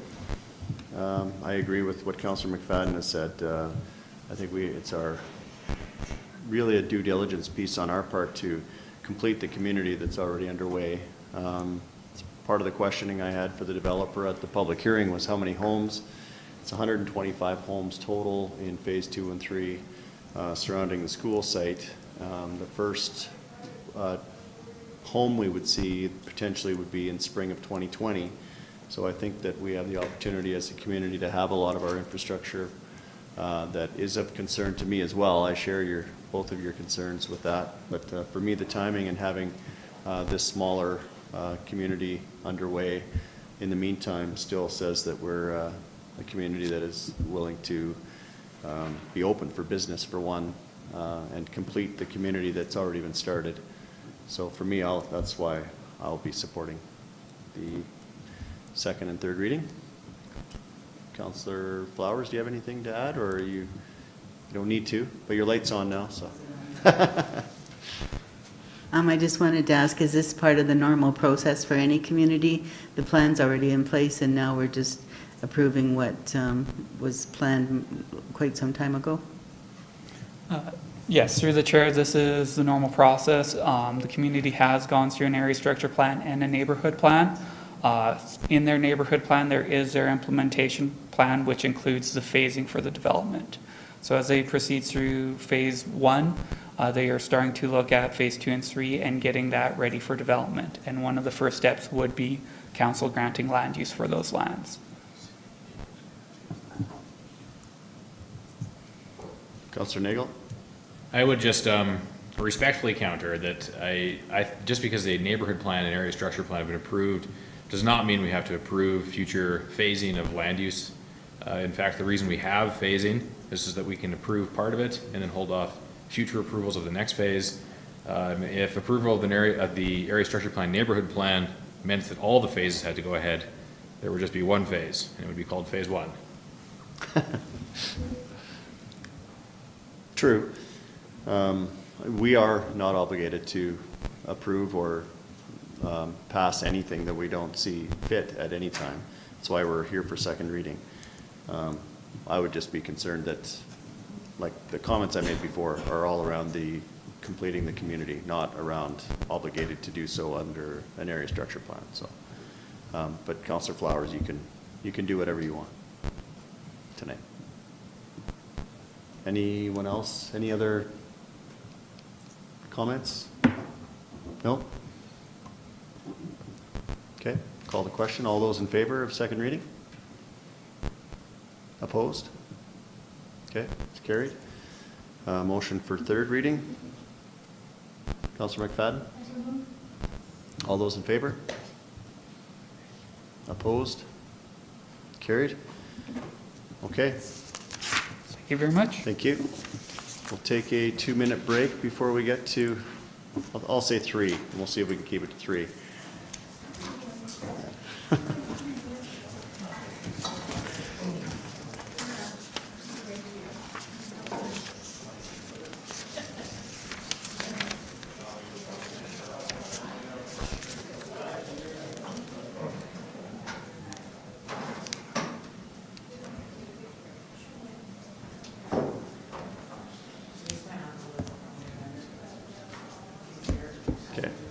I'm like, that's it, we're good to go? Here's a laser pointer. Mr. Deans? Over to you. All right. So good evening, Mayor Janung and Council. Before Fabrizio comes up here to present his information, I wanted to take this opportunity to say a few words to introduce this important presentation this evening. So as you all can appreciate, some decisions of a local government are based on budgets, while some are based on need, and as we've also experienced, sometimes common public interest. Some decisions are also for the benefit of the environment, as we've also heard tonight. The decision we bring forward for your consideration tonight is a combination of many factors that my colleague Fabrizio will illustrate for you in the council report, which he will also be discussing with you. But before we get to that, I ask you to consider an important part of our role as administrators and policymakers. We are tasked to create a sustainable direction for our municipality, one that is both practical and is manageable, and one that also provides benefit both in the short and the long term. Many would argue waste pickup every 2 weeks is not a manageable situation, but we believe the data that we're about to present suggests something different. Any potential change in mandate should also look outside our borders and consider the changing conditions and opportunities presented both regionally and globally. It's also fair to say that changing our habits on how we do things is an essential element that factors into any success or failure. It's true when it comes to waste collection frequency. What comes to mind for me is water conservation. I want to give you an example of how Cochrane responded as a community while at the same time accepting our environmental responsibility to manage our water use more wisely. I was proud to be a part of that change, and I witnessed firsthand the successes and learning curves as Cochrane embarked on a multitude of water conservation initiatives and policy changes in the early and mid-2000s, and even going on today. We don't brag about it much, but we changed our water demand habits, and we went from a high-demand community to a community that boasts a very respectable water consumption average when compared to other municipalities. And that was all about habit changing. The report highlights the council-supported goal of 80% diversion from landfill by 2020. An important piece of data to consider in this report is that 51% of the material currently in the black cart is comprised of organics and recyclable materials. This material could easily be diverted from landfill by simply changing our habit and sorting the material into the proper color bin. Thinking more circular in how we manage our waste is a helpful perspective when sorting waste material in our lives. Turning that wasted food product back into useful material that can be used to grow more food is as circular and sustainable as we can get. I'd like to just also add, lastly, that with this proposed new direction, it would be remiss to not think about our climate and the extreme weather events we see and hear about frequently on the news. There is no denying that organics in landfills produces greenhouse gas emissions. There's also no denying that these GHG emissions are negative to our environment. We only have to look out the window in Cochrane and everywhere else to see how our climate and weather systems are constantly changing. I want to leave you with a great quote that I saw. We are the first generation to feel the impacts of climate change and the last generation to be able to stop it. So at this time, it is my pleasure to introduce Mr. Fabrizio Bertolo, the manager of the Solid Waste and Recycling section, to talk to you about waste collection frequency. Thank you. Thank you, Mr. Deans. Yeah, thanks, Rick. This was a great introduction. There's not much left to say. You have to top that. I can go home probably. Keep up to your passion for this subject.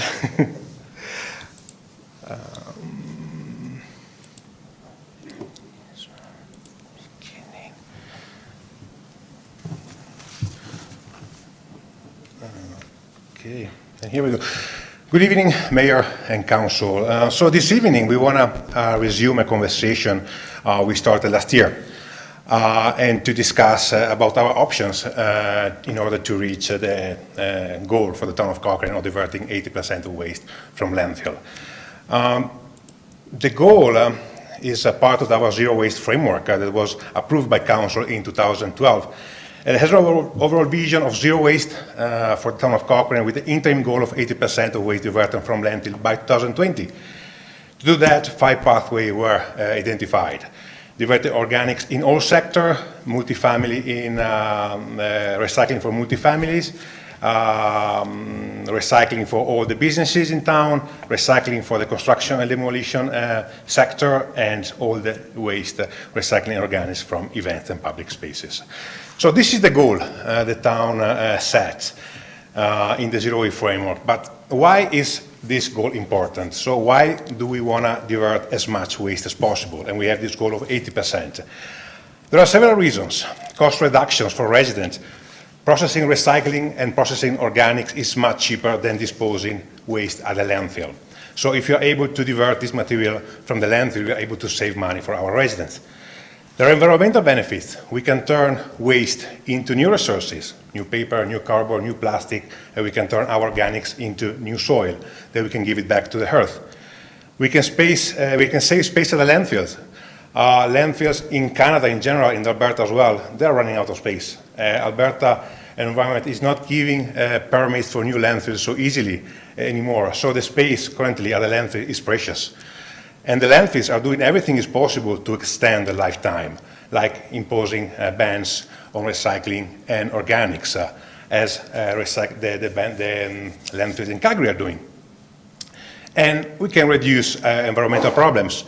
As Rick said, sending organics to the landfill, it does generate greenhouse gases, leachate, etc., etc. And we want to be a leader for sustainability in the nation, as we've always been, and we always want to be. A little bit of history, where we were and where we are at.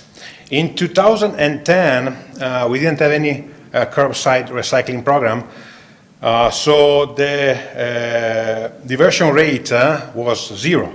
We were recycling something at the Eco Center, but overall wasn't that much. In 2011, the town implemented the curbside programs for recycling and for garbage, and in over 1 year, diversion rate went up to 11%. In 2017, with the implementation of the organics program, we were able to go to a diversion rate of 61%. Before the implementation of the organics program, the quantity of waste we were sending to landfill was over 4,000 metric tons, and only 700 metric tons of organics were sent to a compost facility due to programs at the Eco Center. In 2017, with the organics program implemented, we were able to reduce the amount of waste sent to landfill to 2,600 metric tons. And we were able to divert 2,500 metric tons of organics to a compost facility. So in 1 year, we were able to reduce by 30% the waste we sent to landfill due to the organics curbside program. It also means that we're able to save over $75,000 just because composting does cost half than what we pay for the landfill. A little bit of data. We, again, in 2018, we carry out a waste sort. We do this every year because we want to see where we are at. So we sample 10 carts for each neighborhood in town, and we sorted. We wanted to see what's the material, what was this black card composed of. So 34% of the material in the black card is still organics waste. 5% is pet waste, 11% is recyclables that can go in the blue card, and 1% is material that can go to the Eco Center. So only 49% of the material currently in the black card, so that is we're currently sending to landfill, is actually garbage that is actually supposed to go to a landfill. That means that over the last year, 1,200 metric tons of organics was sent to landfill. And sending this material to the compost facility would have saved us a lot of money. A little bit of trend based on the waste sort that we carry out over the last 3 years. In 2016, the content, the organics in the black card was 61%. Then with the organics program in place, we are now at 34%. Recycling is pretty much at the same level, was to 13% 2016, is now at 12%. The actual garbage was 19%, only 19% 2016, and now is at 49%. So it has improved a lot. Still, it's less than half of the material in the black card is actually garbage. So based on data from survey results and volume audits, so we went out there and we checked how much material was in the black cards. We know that currently, on average, our black cards are 56% full on weekly basis. And over 50% of the cards are half or less than half full. And as this is a little bit confusing, I just want to give you an example here. These cards, they do represent the total cards in Cochrane. So the average volume in these cards is 56%, but 4 out of 6 of these cards are less than half full.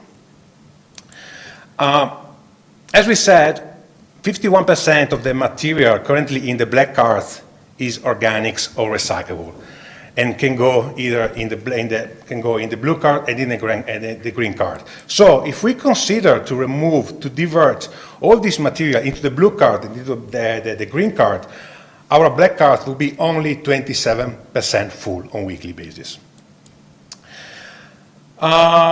Communication and educational activities. So on November 2017, and during budget deliberation, Council didn't approve our recommended reduction in waste collection frequency, but directed administration to run a communication education campaign in order to increase awareness in the community and to come back to Council. So over the last year, Waste and Recycling Section, in collaboration with Communication Office, and I want to thank Communication Office, they did such a great job, and they help us a lot. So we were able to run a huge communication and educational campaign. In all the years I worked for and with municipalities, I've never seen such an extensive communication and educational campaign. And this because we wanted to be efficient and effective, and we wanted to reach as many residents as possible. As we know, there are so many personalities throughout the community, and with only one tool, one program, we are not able to reach everybody. So that's why we wanted to have as many tools as possible, as many programs as possible, in order to try to reach everybody. So we started in December 2017. We delivered to everybody a collection calendar with all the collection days marked on it, and very useful information on how to use the green and the blue cards. We work with the schools in town, and I work with pretty much all the elementary schools here in town over the last year, and we implemented the organics program pretty much everywhere: Glenbow, Manachaban, Holy Spirit, Elizabeth Barrett, and actually tomorrow I'm going to be at the French school immersion, École Notre Dame. And we are going to implement the organics program there because they ask us to do it. So great job to them. We also start working with the daycares because it's never too early to start learning about recycling and how to make our world better. We had a working session with interested residents at the Eco Center over the summer, and we discussed about waste diversion strategy. We also carry out a live waste sort just to show residents how much material we are currently sending to the landfill and which kind of material we are sending to the landfill. We were at the Let's Talk street market in August, and we held a Let's Talk waste reduction barbecue at the Legion in August. We wanted to evaluate specific challenges, barriers in waste diversion, and ask for feedback. We produced a total of 9 green corner videos.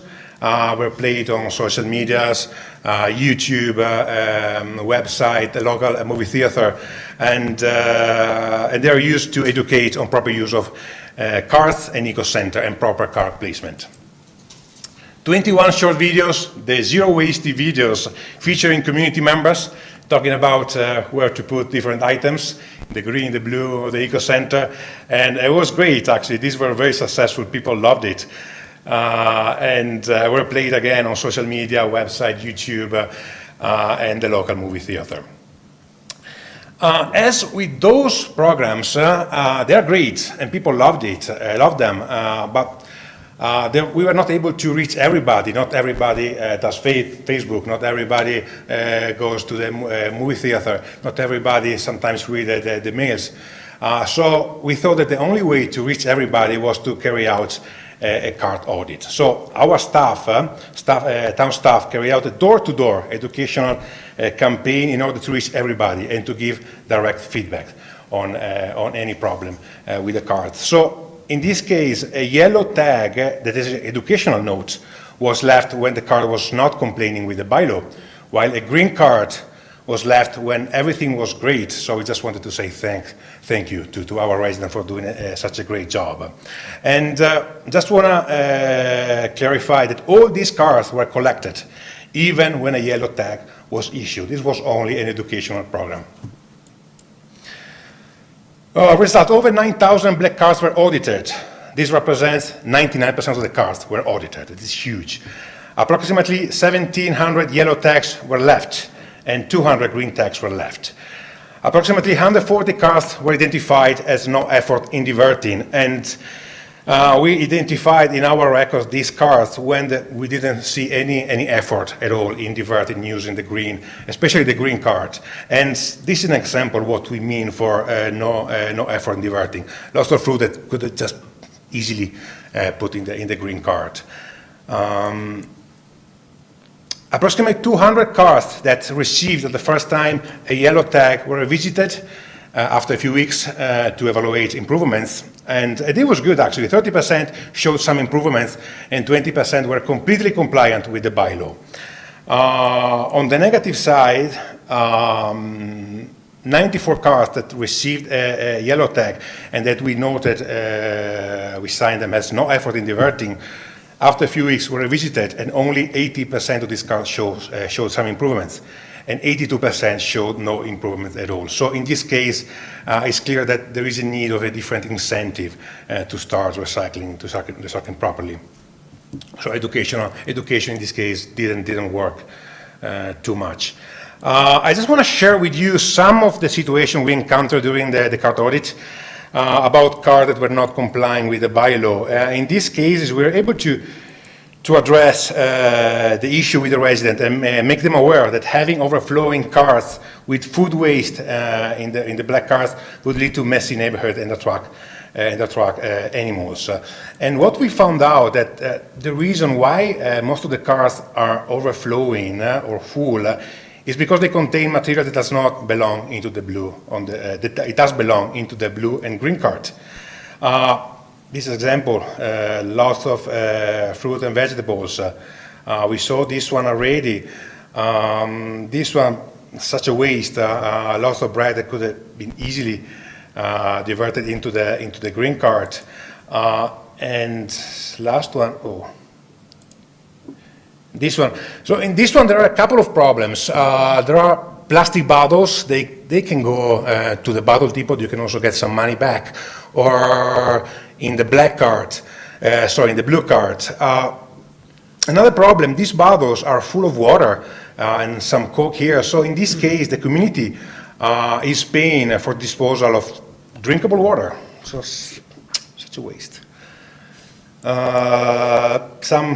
Couple of funny pictures. So our auditors left the first time a yellow tag, and then we went back after a few weeks and the yellow tag was still there. So they got a second yellow tag. So we are not sure if they read it or not. We ran 2 surveys on waste collection frequency before and after the communication educational campaign. The goal of these surveys were to assess the general use of the 3 cards, to evaluate specific challenges, barriers, ask for feedback, and assess behavioral changes before and after the campaign. A total of 890 surveys were completed. For us, a community this size is a huge number. Some highlights, 71% of respondents are aware of the town goal of diverting 80% of waste from landfill by 2020. 68% of the respondents are concerned for the amount of waste we are sending to landfill. And over the different programs we worked on this summer, last year, 83% of the respondents said, yeah, we got reached by at least one of the programs. So. Again, based on the survey responses, the cars in Cochrane are 56% full on a weekly basis. And over 50% of the respondents, they said they have their black car that is half or less than half full on a weekly basis. And out of this 50%, 50% of these are comprised of families of 3 members or more. And 80 families of 5 members, and 1 family of 6 members, and 1 family of 7 members said, yeah, our card is less than half full on weekly basis. Some data on how the campaign did. On Facebook, we were able to have over 118 contacts. The Green Corner videos had over 22,000 views, and the Zero Waste videos had over 16,000 views. The awareness on where to put items in the blue, in the green, in the black, or the eco center, where to put these items increased by 7% from the first to the second survey. And some great comments on Facebook about the educational campaign. Residents really loved it. So the ultimate goal of this communication campaign was to increase awareness on the use of our system. And data confirms that the work done over the summer has been efficient in reaching the large audience, positively accepted, and was able to improve awareness in the community. Now I want to talk about costs. So in 2018, residents in Cochrane are paying $21.55 per household per month. This does include waste, weekly waste collection, weekly recycling collection, and weekly organic collection in summer and every 2 weeks in winter. We always have contractual costs that are subject to annual increments. Our multi-year contract with the current hauler does include increases every year. So for 2019, we're gonna have an increase in waste collection, curbside collection by 1%. The landfill fees are going up 2%. Recycling collection costs are going up 3%, and organic collection costs are going up 3%. So in 2019, all families in Cochrane would pay 2.3% more for their recycling, waste and recycling collection. So now, is it possible to avoid this increase on the rates for the residents? Can we meet the goal set in our zero waste framework? And can we become the first community in Canada to divert 80% of waste from landfill? So all the data shows that this is possible, to move from weekly garbage collection to every 2 weeks garbage collection, maintaining the same service infrastructure, but just improving efficiency of service. So we will be able to pick up full garbage cars instead of half garbage cars. And remember that more than 50% of the residents, they already have their cars that they half or less than half full on a weekly basis. And what are the benefits of moving to every 2 week garbage collection? We would offset contractual cost increases, and we were able to maintain costs for residents at $21.55 per household per month in 2019, so no cost increase in 2019. We would encourage behavioral changes to allow families to divert their waste to the green and to the blue bins. And we will be able to continue building the capital reserve for replacement of the current cars that are getting old and for future developments. Basically, through the reduction of waste collection frequency, we would implement a pay-as-you-through system. It means that the basic cost for single families in Cochrane would be $21.55 per household per month. It would include waste collected every 2 weeks, recycling collected every week, and organic collected every week in summer and every 2 weeks in collection, with several options available for extra waste that are resident can use an accessed waste bag, and I have a sample here. This can be purchased at a cost of $3. We always have this bag here. Can be filled up with waste and then placed beside the cart on collection day. And this can be used only when needed. Or in clear bag, any clear bag, and the waste can be taken to the eco center anytime Tuesday to Saturday at the cost of $3 per bag. And this service can be used only when needed. Or an extra cart, garbage cart, the same size that we currently have, can be requested. In this case, the cost will be $45 upfront for the cost of the cart, plus an extra $13 a month for the service. Yeah, and these are the examples. So the pay-as-you-throw system does not penalize residents who are already using or want to use the programs in place properly. So to use properly the blue bin, the green bin, and the eco center. And it's up to the resident and to their choices how much to pay for waste, recycling, and organics collection. Remember that 51% of the waste currently in the black carts can be diverted to the blue or to the green bin. If all this is diverted, our cars would be only 27% full, and already 50% of our residents, they have their cars that is less than half full.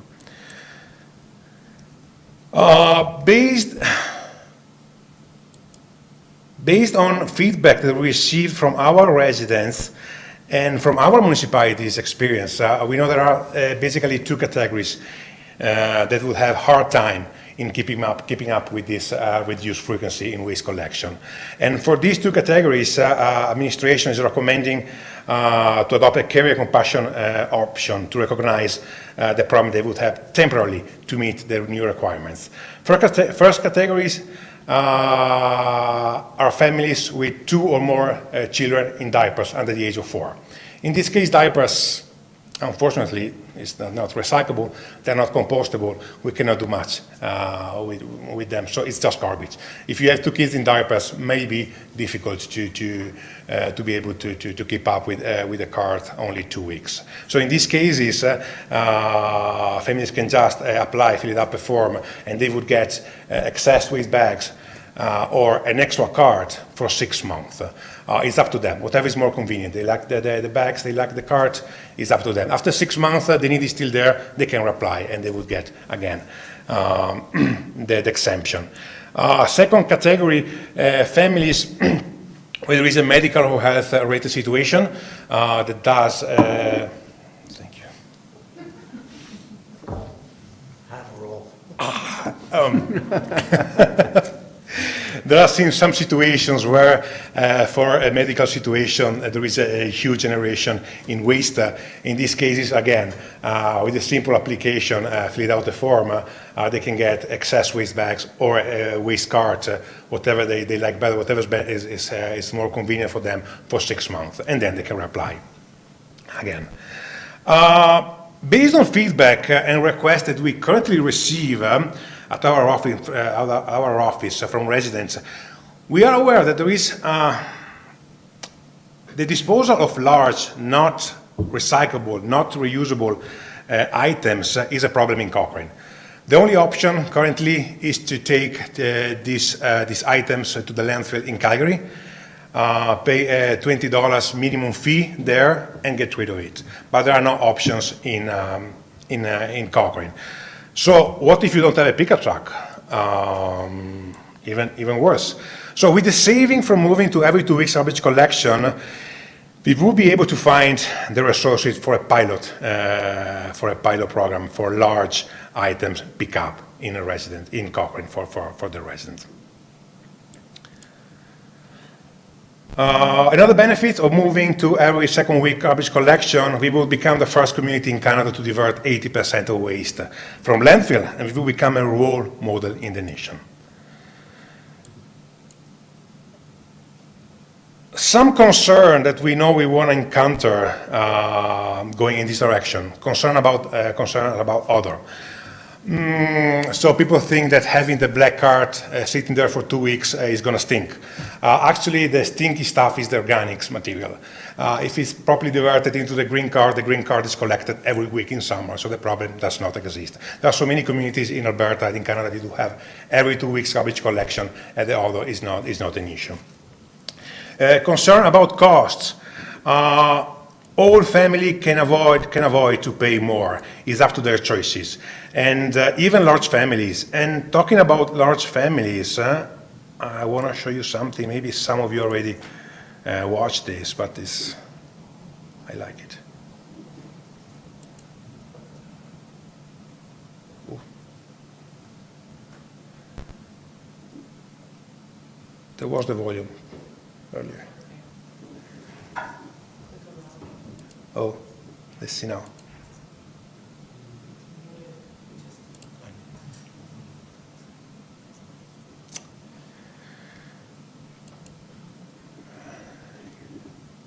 It worked before.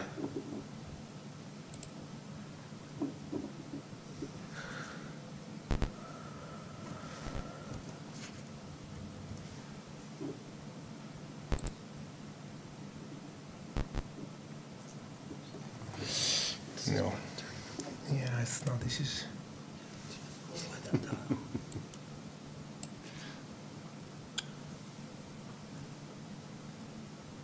Yeah, nothing. Always bad luck with videos here. Is there anything you can do from your side?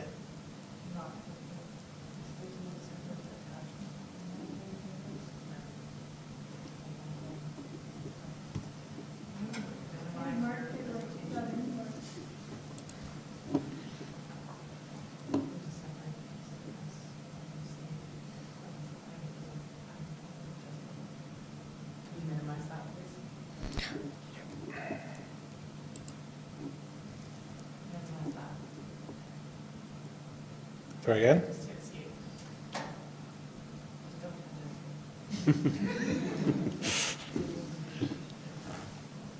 You did do a dry run on the video working with the sound prior to council tonight. We'll get there.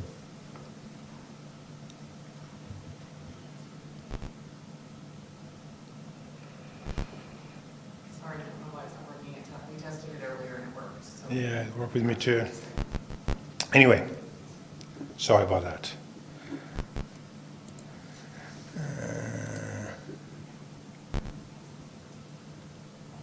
Can you send us the link afterwards so we can watch it? Yeah, no, I definitely can. It's one of the green videos, green corner videos.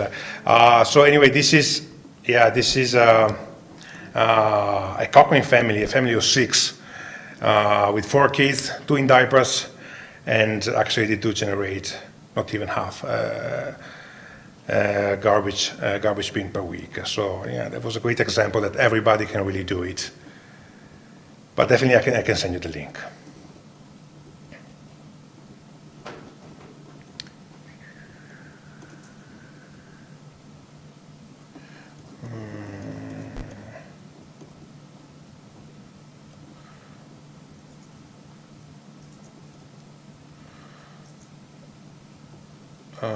Okay, yeah, here we are. So then a problem that people think can be a problem, illegal dumping. Actually, all the literature shows that whenever municipalities do reduce the waste collection frequency, illegal dumping is not an issue when it's currently addressed with a good communication campaign, with good infrastructure in place, so residents need to have options for the extra waste, and of course enforcement, a clear enforcement if that happens.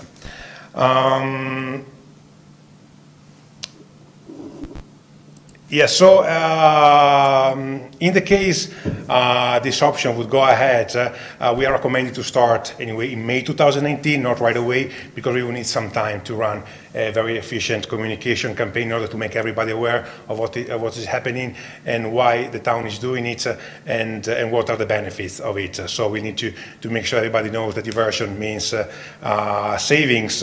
We will be out there helping out families to implement a program in their houses, because the problem of of diverting waste is to get into the habit. To get into the habit, you need to have the right system at your house. Once that is done, it's very easy. You will get into the habit easily, but you need to get there first to change that habit and to have you're being set up properly. We will work with champion families. We will help residents, make them feel part of a positive change.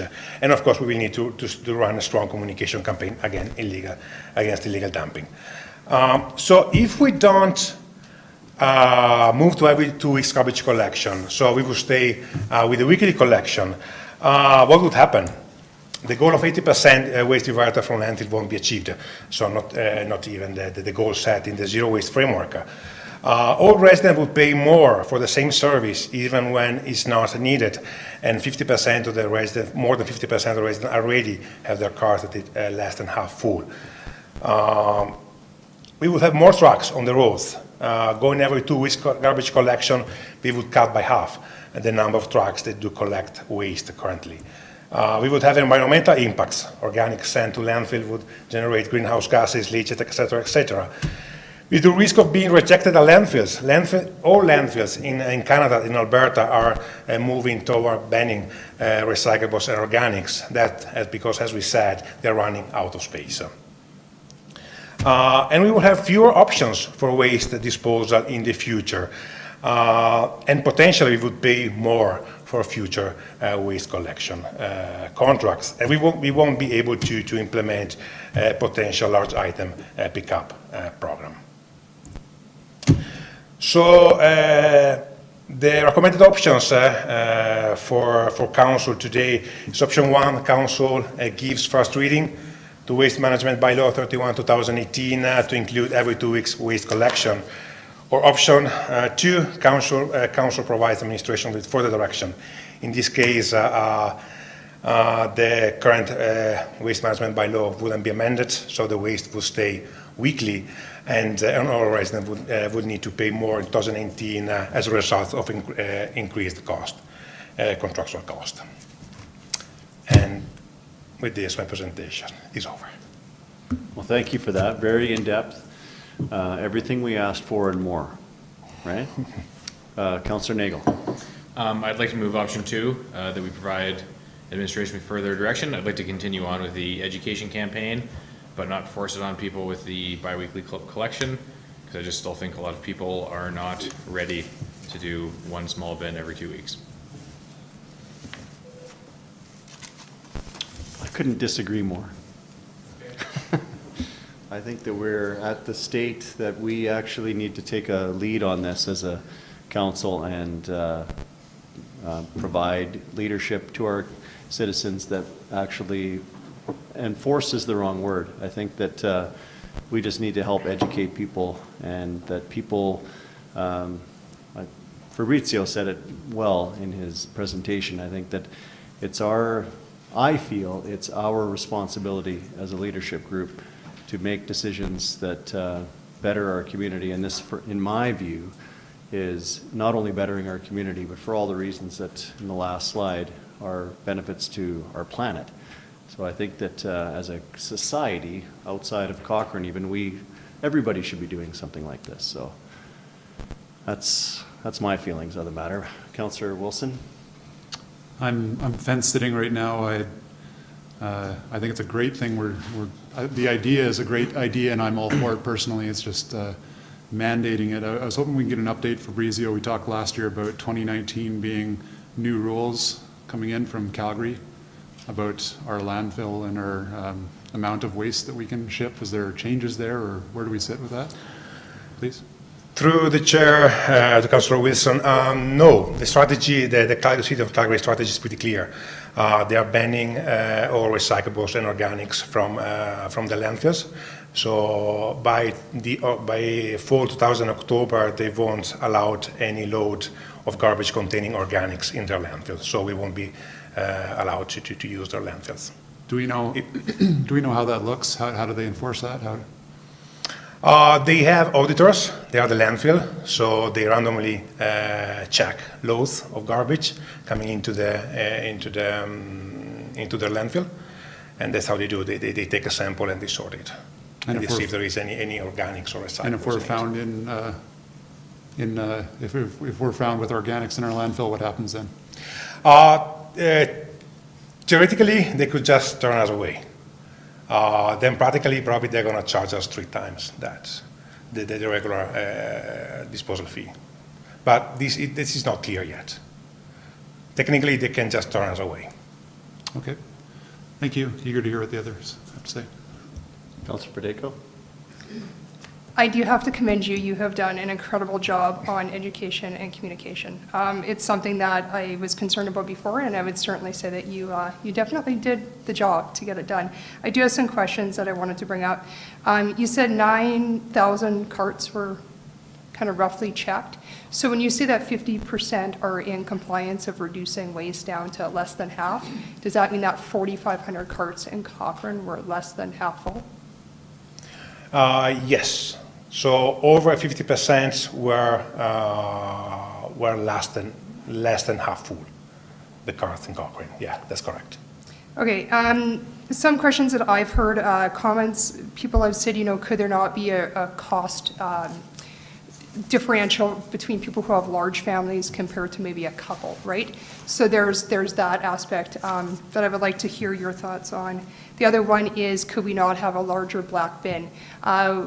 Calgary, the city of Calgary is on a bi-weekly service, but their black bin is twice the size of ours. So there's that. I think, if you had some solutions for people other than just saying, we're moving to 80%, this is the way it is, those are things that I think makes that transition piece a little more palatable to most people. And it's hard to argue because it's environment, right? So, I certainly can't argue with anything that was said, that I think everybody agrees that is exactly where we want to be moving to. But I do have to agree, some of the comments, and even looking through the survey answers, there's still a good number of people there who just, they're either not getting it, not wanting to get it, I don't know what their issue is, but those are concerns that I do have. And if you are talking about enforcement, what is that going to look like? Like, have you figured out, are we going to go out and really ticket people strongly? Because I think that illegal dumping is going to be a huge concern. And if that fine is not steep enough, you're going to have people that are going to legally dump everywhere in this town. So those are just some of my concerns, and I'll let you answer.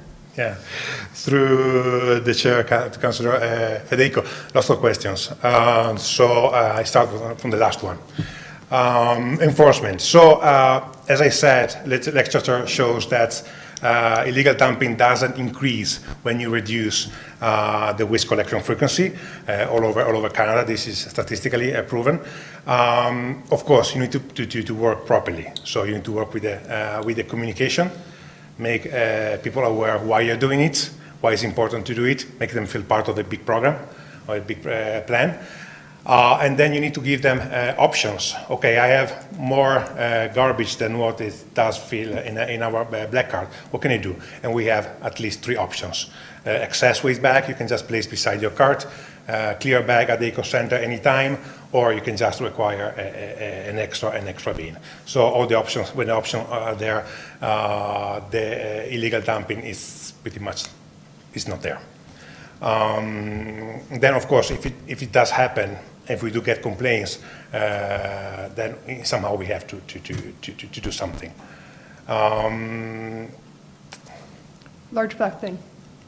Yeah, large family. So based on our survey and also on our discussions around, we know that all the families can just produce less than half bin of garbage per week. The only problem when you have 2 or more kids in diapers, then it becomes a problem. Otherwise, it's just about habits. It's just up to the families to get into the habit to divert everything and to have just a little amount. Of course, if you are a family of 2, you will have 1/10 of your garbage cart full on a weekly basis. If you have a family, if we had 18 families of 5 members saying, yeah, our cart is less than half full on a weekly basis. And if we do consider that the families with 4 plus members in Cochrane only represent 9%, that really means that everybody can do it. So it's really up to everybody to do it. So if someone doesn't want to do it, then yeah, probably their choice is to pay a little bit more, but it's up to them. Price differential. Price differential. Yeah, so we thought about giving an option for a larger cart to families in Cochrane, as Calgary has, for example. The problem, if you do that, Calgary would never get to 80% diversion rate because they have the larger cart. It's very convenient. People just, even if they pay $5, $6, $7 on top of what the other guys pay, they say, you know, it's just convenient. Just do it. Just get it so I can throw everything in the black cart. And somehow, if we want to get to that result, we need to have a different plan. And not giving that option for a larger cart make it a little bit more difficult. So not that convenient just to throw everything in one bin. So that people think, okay, I can get a second car, but it's not going to be very convenient for me because I have to store it, I have to find space for it. So can I find a different way to divert and to get there without asking for a second cart? That's how we can get to the 80% diversion rate. Otherwise, we would never be able to get there. And again, if we do decide to go for two sizes of cars, that would cost us much more. It would be a huge workload for us to implement that. And let's think if we're going to have 10,000 residents asking for a larger car, we're going to have 1,000 old black cars sitting in our yard, and probably we have to throw them away. So we thought about that, and we decided that if we want to make it successful, that is the option that we want to go through.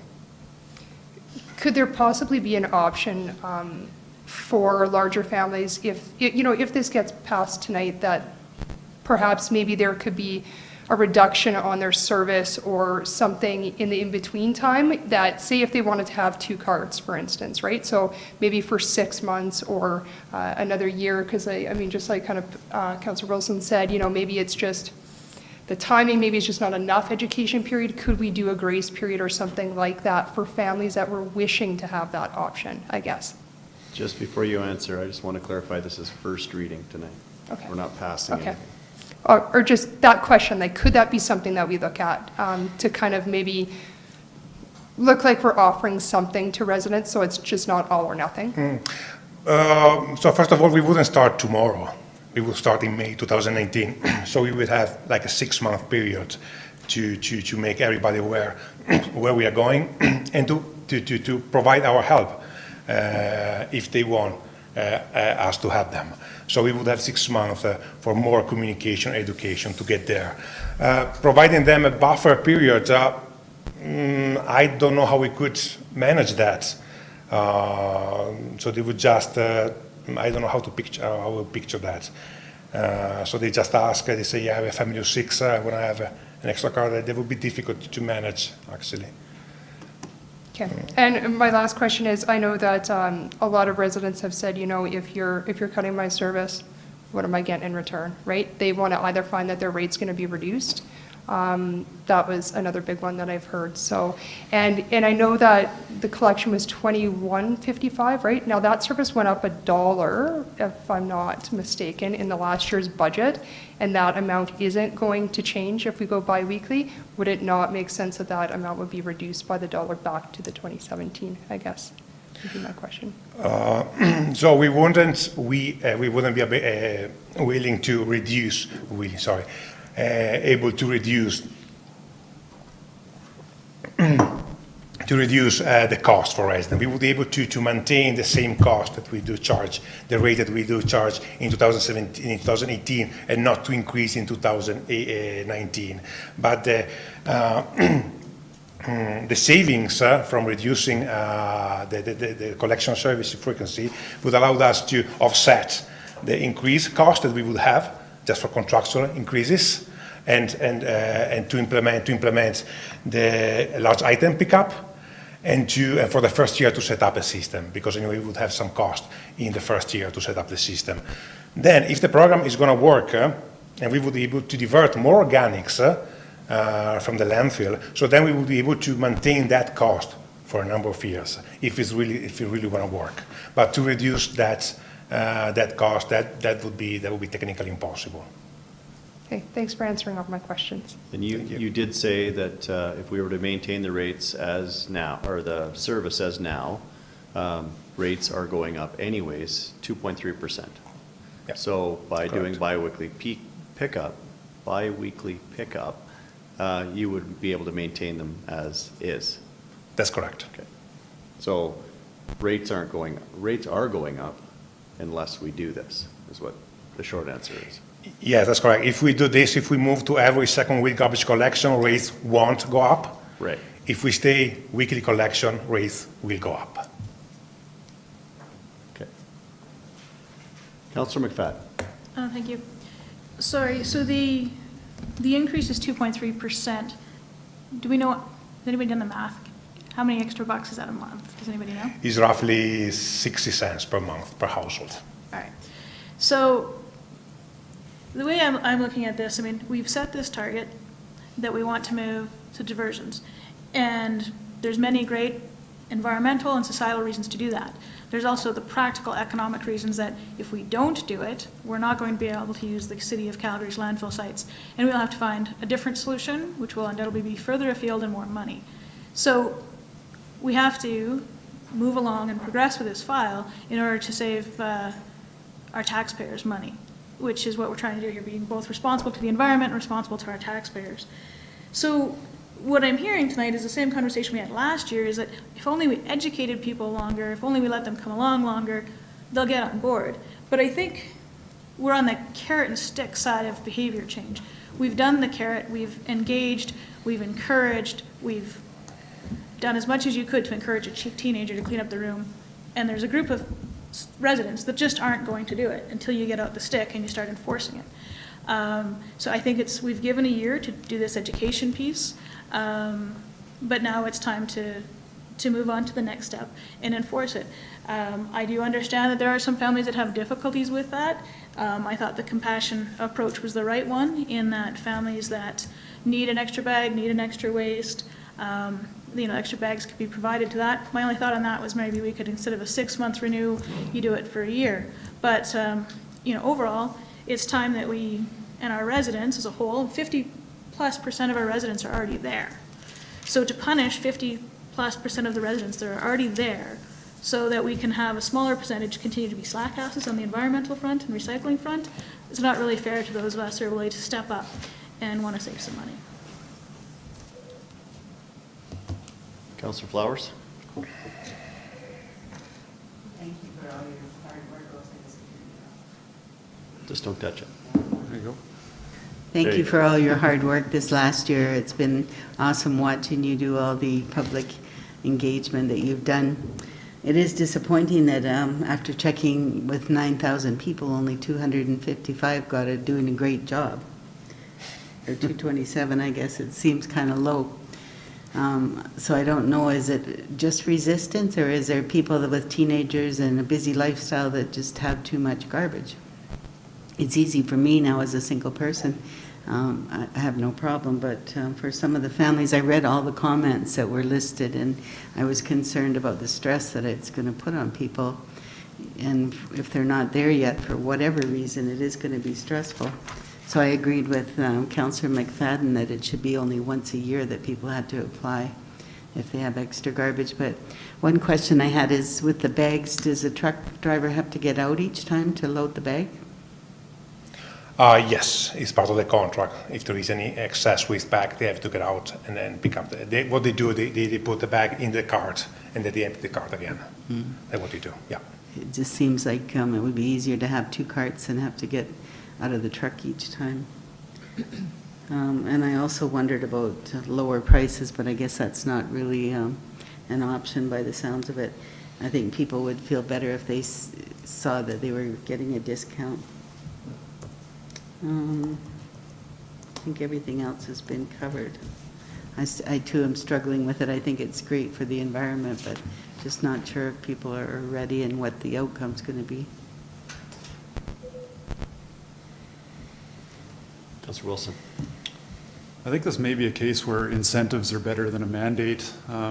Extra black bin, you said that was how much a month if someone was to? It's $13 per month. 13. $13 a month. Yeah, 1-3. $45 is a one-time fee to buy it. Yes, that's just that they pay $13. upfront to get the card, yeah. Right, and that's part of the current proposal anyway. So right now, it's $21.55 average per household per month. And then they would be paying an extra 13 on top of that, I suppose, when That's the second correct. black bin. I think that's a pretty fair way to move about this. That's an excellent solution. Rest my case, I guess I'm with this proposal, and that's great. Councillor Nagel? My concern with this is I feel that a lot of our black, blue, and green bin agenda has been pushed along because we've been telling people in Cochrane that we need to keep pace with what Calgary is doing. But now I understand that going to a small bin once every 2 weeks is actually going above and beyond what the city of Calgary is doing. Is that the case? They're going to maintain their policy of a large bin at bi-weekly, correct? No, they implemented the organics program, so they moved to every 2 weeks garbage collection. But it's true, they have larger bins that we have. Right. So, and I think if the city of Calgary is going to push back against Cochrane on our program, I don't see how we can be pushed around like that. Like, if they're not willing to do this, why should we have to do it? Is my perspective. I don't want to ask people in Cochrane to go above and beyond what the city of Calgary is doing in the name of us trying to be in compliance with the city of Calgary. That's my perspective. I understand I'm outnumbered on this issue, but I really like the black bins, quite honestly. I know a lot of people do. So.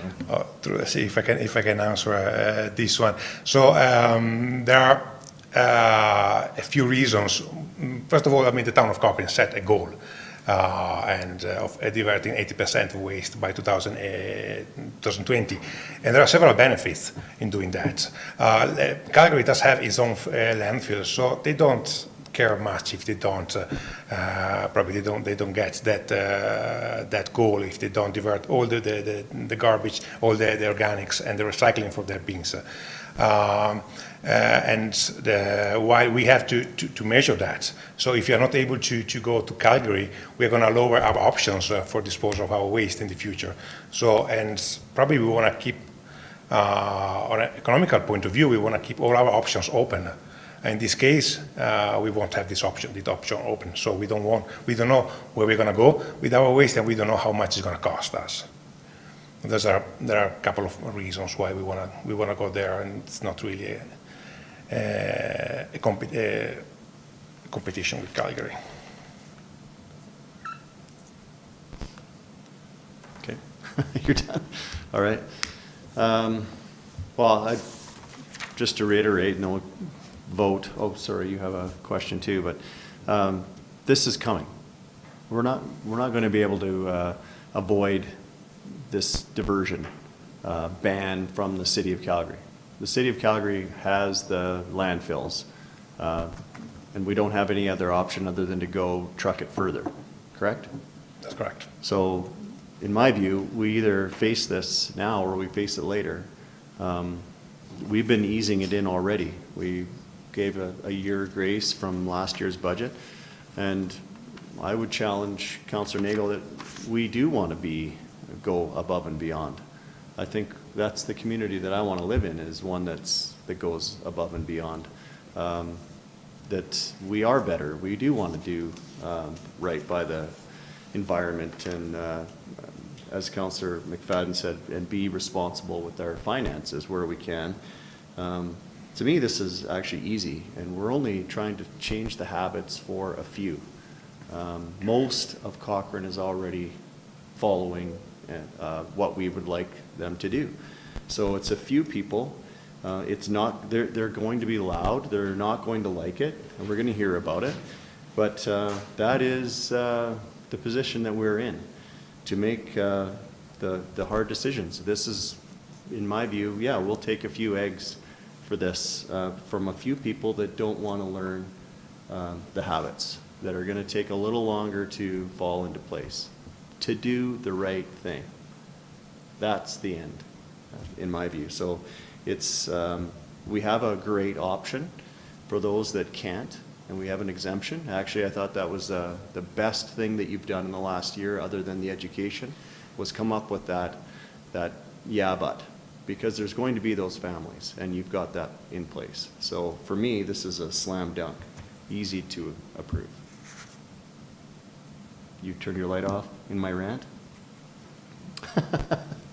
Councillor Federico? I guess kind of piggybacking on what Councillor Nagel said, I mean, my concern was that are we doing it because it's being mandated and this is the way we need to go, or are we trying to reach an 80% diversion goal to be the first community out of Canada?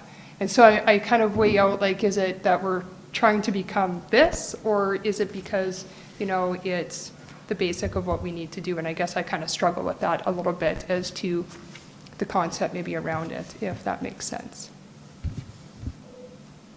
Councillor McFadden? Yeah, so just at one point I did want to share is that in moving to this change and with the money savings that's there, what does get me excited is the potential for the large item pickup pilot. I think that'd be a huge win for the community. I know, I think people with pickup trucks aren't answering my phone calls anymore. So anyway, I would love to see that one roll in. And again, to the comments of like, why are we doing this? Because we have to hit Calgary's targets. Yes, if we want to use their landfill, we have to make sure we hit that, that diversionary target. And that doesn't matter what size the bin is. At the end of the day, that's what the diversion has to be. Our residents are already hitting the diversion target.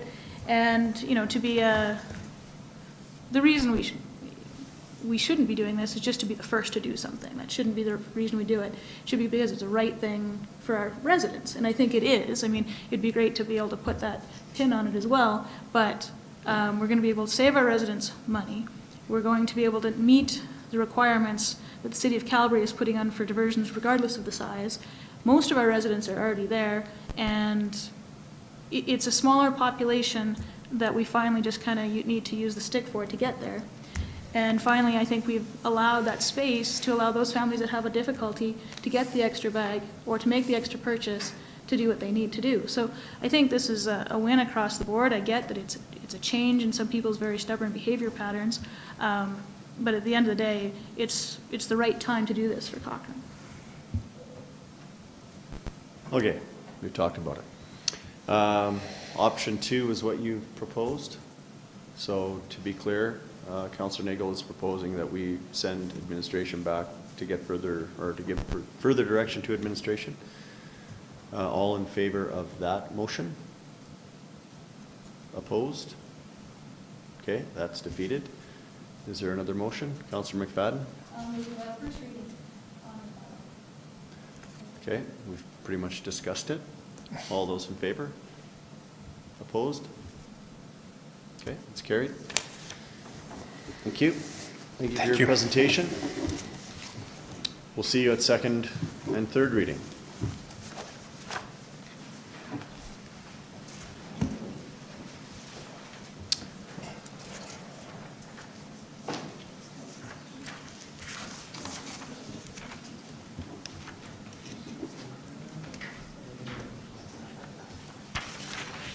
Mr. Hyman, you're back. I'm back. Good evening, Mayor and Council. I'm going to be very brief. I just want to recognize the efforts of a few people in this process. We are ready to proceed with the annexation. What I am looking for from you is that Council approve the proposed annexation and direct administration to proceed with a formal submission of this annexation to the Municipal Government Board. So I will be, if you give me that direction, I will be going to Rocky View Council, or Rocky View County Council on October 23rd, and I'm hoping that they would provide the same direction, that they would approve the proposed annexation, and then we can proceed. I have prepared the formal submission, but before I leave it with you to make your decision, I just want to recognize the efforts of the Annexation Negotiation Committee, that being Mayor Genung, Councillor Flowers, Councillor Reid, for their efforts, certainly our counterparts with Rocky View County. Mr. Devana has been instrumental as well in working with the Grolans and Melcor. There's a lot at play in this process, so I hope Council has an appreciation of all the work that goes into it, but you guys were part of that work as well. And we're very much looking forward to proceeding with this. I think it's, as I said, this annexation is not based on growth, but based on opportunity and overcoming a recognized transportation challenge. So we're excited about the potential of getting this to the province for a decision, and I look forward to your support. If you have any questions, I'm happy to answer them. Thank you. Well, thank you, and also thank you to you for all that you've done on this file. It's been a lot of work out of your department, so thanks. Councillor McFadden. Yes, I'll move the recommended action that we approve the proposed annexation and direct admin to proceed with the formal submission of the proposed annexation to Municipal Government Board. I just had one question for clarification. The costs of annexation, the municipality is not actually putting out money to acquire these annexed lands. I just want the clarity on how that process works, because I get asked that. Through the chair to Councillor McFadden, that is correct. It's administration time. However, in the proposed annexation, there is, if you refer to the report, there is compensation for the lost tax revenue that Rocky View would have from these properties.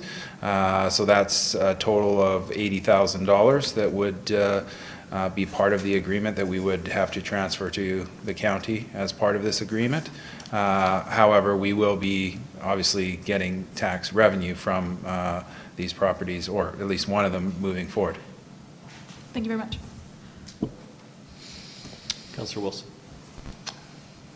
Since I can't move option one, I'm just going to say that I'm enthusiastic, very enthusiastic about this. Thanks very much to people to my left and right that worked hard on this, and our CAO, and I think there's some very interesting outcomes that can come from this, and I'm excited to talk about those soon. Thanks very much to everybody. Great. Councillor Flowers. I just wanted to say thank you to Mr. Heineman. It went really smoothly. I was the alternate counselor on there, but I was very much included and got to know the people from Rocky View, and was just really impressed with how everyone worked together to problem solve and get things done. Thank you. Okay. Okay.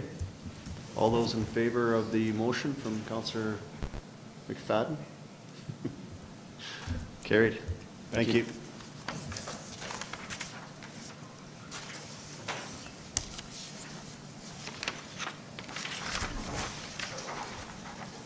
Finance.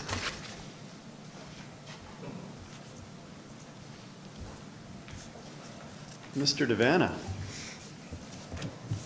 All right, thank you very much. I'm reluctantly here as the Director of Corporate Services today, our Senior Manager.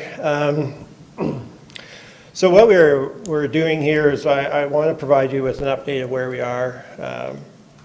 Administration's been working hard for a number of months. We've had a very collaborative process with the senior management team and with the management team on preparing the budget, and I'm very thankful for that. So I'm going to give you a relatively short presentation on where we're at and where we're going in the next couple of months. So we prepared the budget, and we basically had some guiding principles that we were operating under. First, we wanted to align with Council's strategic priorities. Of course, we want to align and support your policies and your direction that you've provided us already on the budget. We are maintaining our existing services.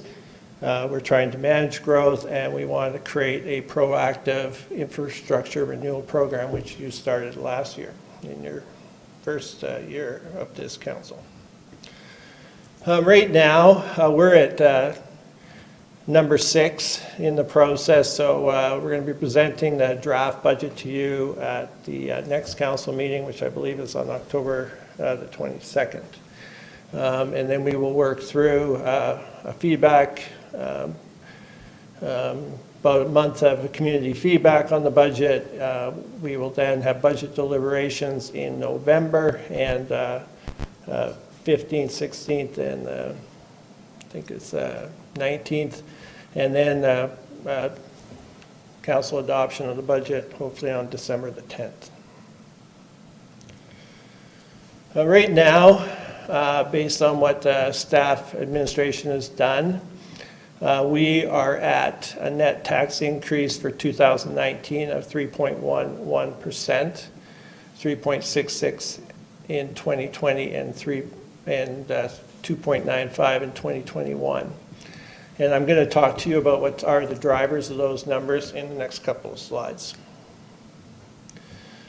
If we proceed with the administration's recommended budget, last year the average household was paying $2,191 in municipal taxes. That doesn't include your school district numbers. So the 3.11 translates into a $67 increase for the average home for 2019, or $5.58 per month. And then you can see the numbers. The more difficult year that we're finding is 2020 at $82 increase and $683 per month. You know, the reason I'm showing you this is there has been a number out there that transit alone would cost $5 per month, and we're going to cover all increases for $5.58. What's included in the 3.11%? So we've basically we have growth of estimated 4%, and both our operating budget and our capital budget is very dependent on our growth in the community. And 4% has been an achievable number for a number of years. So what we are proposing is 7.5 new FTEs to support growth, and I'm going to outline what those ones are later, plus all inflationary reclassifications, overtime, and step increments. There's one new RCMP member. We have a target of, we call POP to COP ratio, population to police officer, of 1 to 1,000. If we were to approve this budget, we'd be at 1 to 1,211. Snow removal, as you know, last year we had a difficult year on the snow removal, and we exhausted our reserves. So we are recommending an increase in our operating budget of $20,000, an increase in our reserve transfer of $30,000. We are recommending, based on in the event that council approves the budget December 10th and approves transit, the 3.1% includes a net operating cost of $300,000 for 2019, which is assuming that we start the service halfway through the year. We've been operating on a $600,000 net cost for a full year. And council directed us early in the year to increase our infrastructure gap reserve. And so the 3.11% and 3.66 and the 2.95 all include an incremental 2% increase in the infrastructure gap reserve in 2019, another 2%, so 4% in 2020 and 6% in 2021, and this is all being achieved within the totals that have been presented. If we do follow through with this program for the infrastructure gap reserve and you approve it in all 3 years of this budget, we'll have an additional $18 to $25 million that will be able to go towards capital projects in the next 10 years. Here are the staff positions. We've tried to focus on growth and boots on the ground. So we our senior staff working very closely this year with management. Staff recommended a roads operator. We are growing fast, and our roads operators were put to a lot of stress last year with the amount of snow that we had. A parks and open space operator, a planner two, another civil engineering tech, half. We want to turn our capital project engineer that's helping us with the bridge and all our major capital projects that we have planned for the next 10 years. We would like to make that a permanent staff member. We would like to bring safety codes. We have 2 safety code officers right now. And we have a contract to provide our building inspections. And we feel that we've got to the size now that we can start bringing this program in-house and will be cost neutral or even produce cost savings to the organization, be more efficient. I've been doing accounting work, me and Suzanne lately. We feel that we need an accountant underneath our manager, to do some of the detailed work. GIS, I really feel like the organization needs to get to a point where we have a public interface on our geographic information systems, and that we also need to improve our asset management system. And so we're recommending a GIS technician to make that happen. And then we have a situation down at the Family Community Sports Services where we have employees that work side by side doing the identical job that are not paid the identical wage, because some of them are on contract work and some of them are staff FTEs. And we feel that at this time we should have proper pay equity for people that do equal work should get equal pay. So those are all the ones funded by property taxes, all within the 3.11%. The new staff for the utilities, we have 1.46, a water and wastewater operator, and then 0.46 for eco center worker and environmental worker.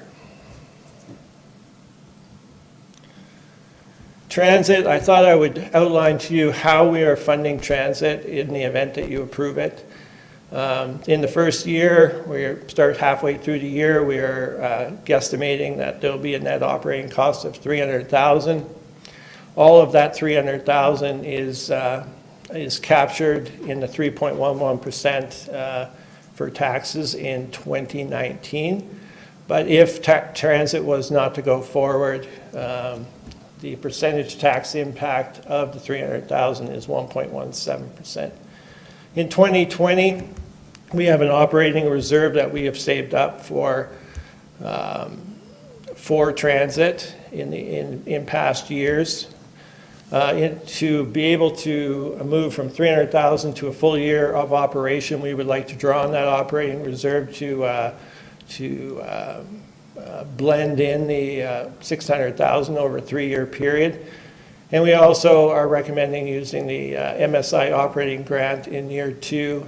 So there'll be only a net incremental impact in 2020 of $53,000. And then finally in 2021, we would get almost a fully funded transit with using the MSI operating grant, and the impact on that year was $146,000 or 0.49%.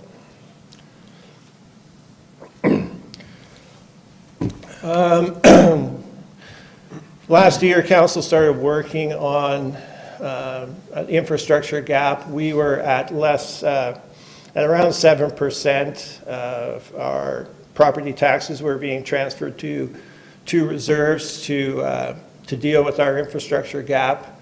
The recommended target is 15%, and last year council added 1% to get us up to 8.3%.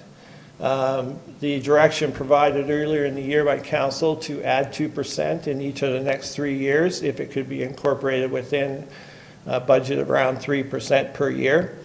We'll then increase our transfers from 2.1 to 2.67 to 3.3 to 3.9, and we'll be up to 12.47%. This measure in itself is going to generate, like I said before, between 18 and 25 million more dollars over the next 10 years, and will certainly improve our ability to replace our assets when they are coming due. And I'm particularly proud of this in the event that we do this. The capital plan right now, we have started the Bow River Bridge in 2019, and we will continue on in 2020. It's funded by off-site levy funded debt and our MSI capital grant. The Horse Creek pedestrian crossing, we did some design work this year, and next year we're hoping to construct it. It's again an off-site levy project and MSI funded. The transit infrastructure, in the event that it is approved in 2019, we will get the program fully operational by half year, and then we'll complete the remainder of the infrastructure, the transit hub and those types of things in 19 and 20. Again, Green Trip funded, community revitalization, levy, and MSI funded. Esso Boat Station Crossing is in the budget 2021, CRL funded. New RCMP detachment, off-site levy funded, and tax-funded debt. Really is the only tax-funded project, major project in the budget. Center Ave widening, 2021. Center Ave 1A intersection improvements, 2022. And the reason we've got those in different years is that we feel that we have to do our widening project before the province will do their intersection project. Grade separated crossing is in 2026, 2027. Last year we indicated to you that we might be borrowing up to $25 million for this project. Our current calculations is that we're around 18 million if we get the 4% growth, and so things have actually improved on that front if everything goes as planned. Ongoing fleet replacements, ongoing wastewater upgrades, and we've even, in a 10-year plan, put in a potential arts, culture, innovation center and library in 2025.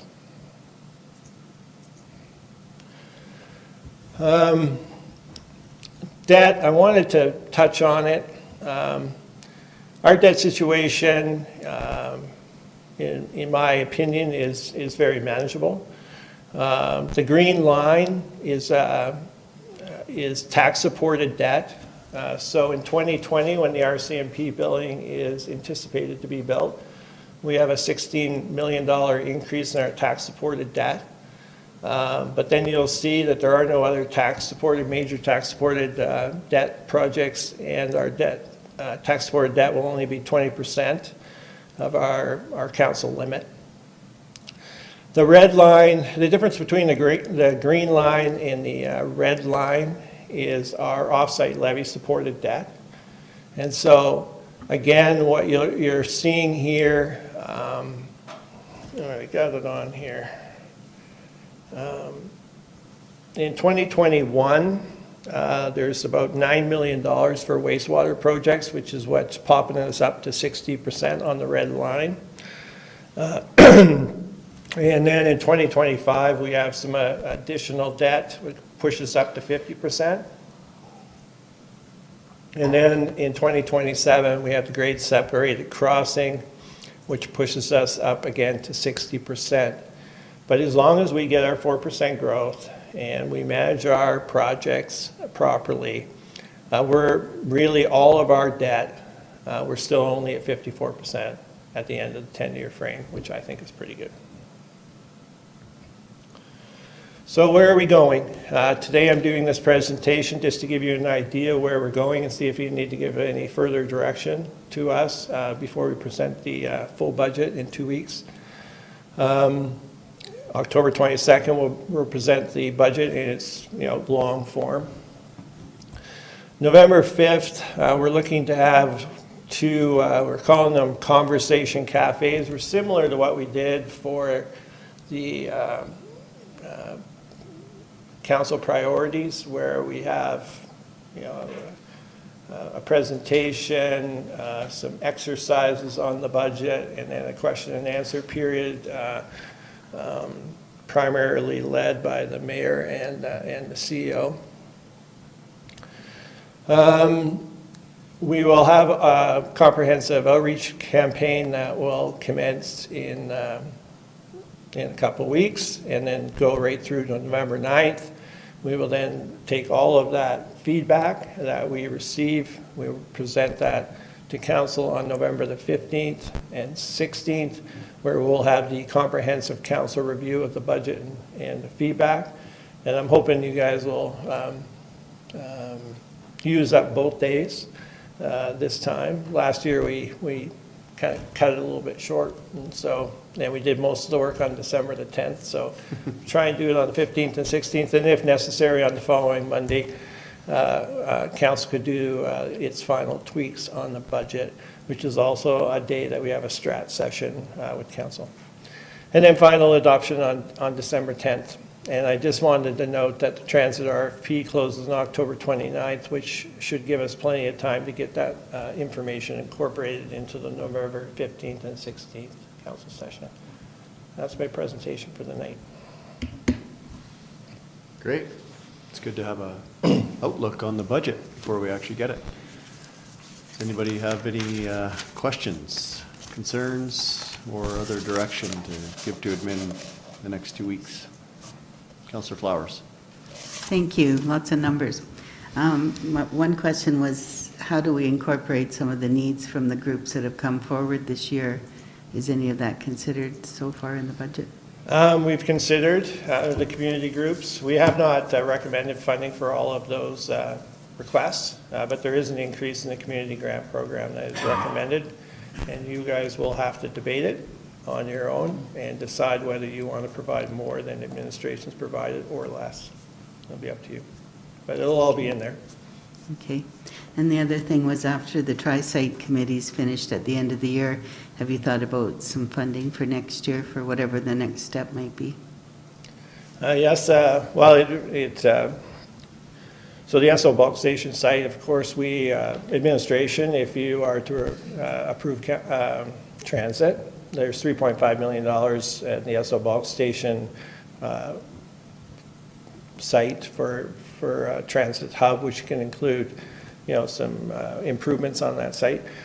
There's also $4 million in the budget for a pedestrian crossing at the downtown from the Esso bulk station over to the provincial building site, which is in the budget. We've put some money in for arts, culture, innovation, library in the event that that money, the tri-site project recommends those types of activities on that site. We've also, no, that's basically what we have in there at this point. Yep. Okay, thank you. But I think we do have, an ability to deliver, but you guys got to tell us what we're supposed to be delivering on until we get too far into it. Councillor Wilson. No pressure. Hoping we could touch on the Center Avenue widening date that was on there. It was a year later than I was hoping for. I thought we'd talked about before. Can we talk about the timelines of that? Yeah, my main problem, well, there's two problems. The two problems is we got to get our project done, our widening project done, and to minimize the impact when they actually do the highway part of that project. And the second part is we really don't have enough money in the capital plan to do both projects in the same year. That's the number one problem. But we will present to you the 10-year plan, and you'll have your opportunity to look at it on whether you want to move around projects. But right now, you would push that the roads off-site levy project reserve into about a $3 million deficit if you did them both in the same year. So that's a major problem. And then the following year was the intersection after the after the Center Avenue widening. Is that just the order of operations? Yeah, we thought we'd do the widening first, get our side of the puzzle done, and then the province would come in the following year, do the intersection improvement. And you also got to understand that we're also going to have a major interchange being constructed at the same time. We just don't want these things all to happen in the same year. It's just not practical, because we're going to cause a lot of havoc.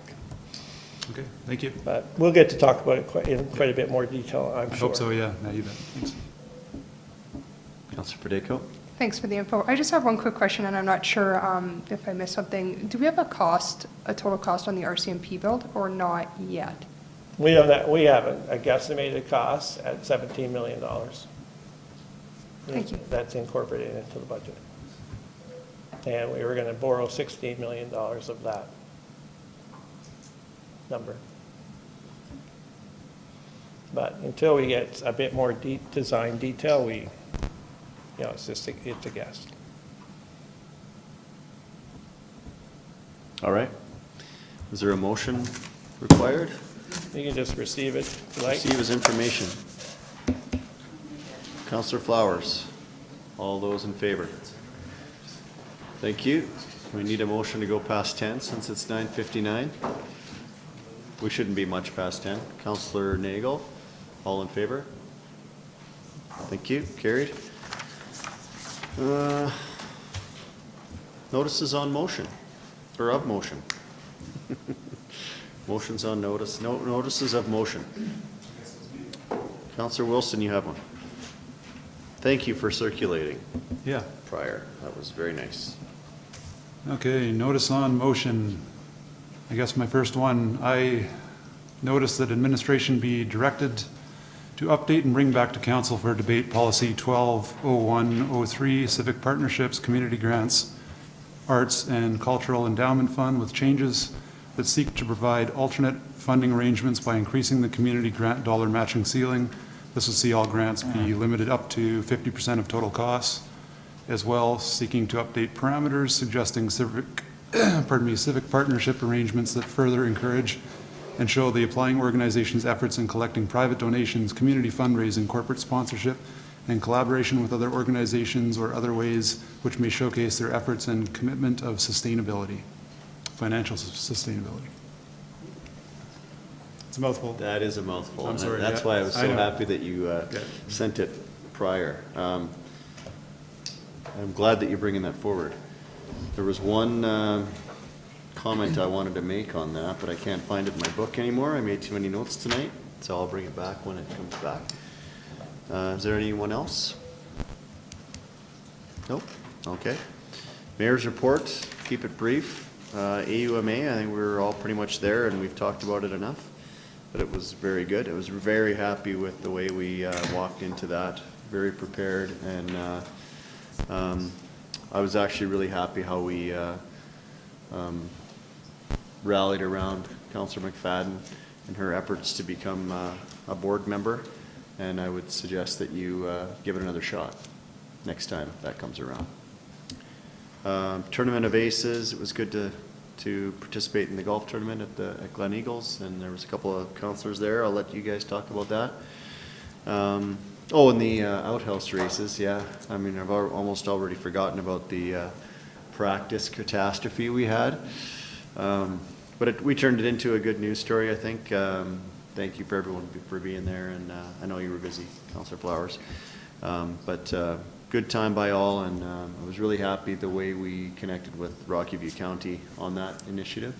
The emails are still going back and forth with Deputy Reeve Gautreau and his, he was on the annexation committee, and he was proposing that they not support annexation because of our faulty whatever, so good fun was had. And it was a nice thing to rally around without really talking about politics. And Growth Management Board met a few times over the last couple of weeks with that board. Interim growth plan and the IREF, the interim regional evaluation framework, have been adopted and sent to the municipal government board. So that's my report. Councillor McFadden. Yeah, I just want to thank everybody for the support that I liked about it. Both town staff was amazing, and fellow councillors was amazing. It was great to have that support in that campaign run. I really do appreciate it. It's a lot of fun. And the outhouse races was memorable. Patrick and I have both bled for the cause now, so that's great. Sorry about that, Patrick. And yeah, it's been a busy couple of weeks on the Cochrane front. I'm looking forward to getting into the budget. I think overall it looks like where we need to go. Councillor Nagel. First, outhouse races. I want to sincerely say that was probably the most fun I've ever had as a councillor at like a council event. It was hilarious. So thank you for making me laugh.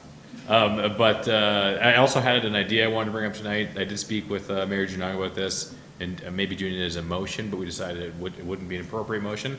But basically, I noticed that there's been 2 very significant land donations in our area, and I thought it would be appropriate that the town of Cochrane give these people recognition of thanks, not because they're giving the land to us, because they're not, but like, as a councilor, when I look at the long-run plan of our area, my biggest fear is always that there would just be city sprawl from Calgary to Canmore one day, basically.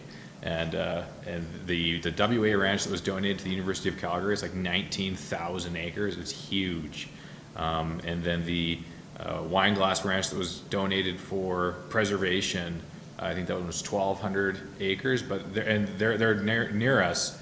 And while they weren't given to us directly, I think it's going to have a very good impact on like the long run 50-year future of this area. And not only do I think it's appropriate that we give them a formal thanks, but I also think it's important that we do a little bit just to, you know, kind of push the media along, maybe it's like a Town of Cochrane Facebook post and stuff, just because when I talk to people, they're pretty bummed out about all of the, some people are a little bummed out about all the development stuff that's been approved. When you look at everything in Cochrane, plus everything in Glenbow Ranch Area Structure Plan, Cochrane North, Harmony, it's like, whoa, we're just developing everywhere. So I think it's also good to recognize when things like this happen.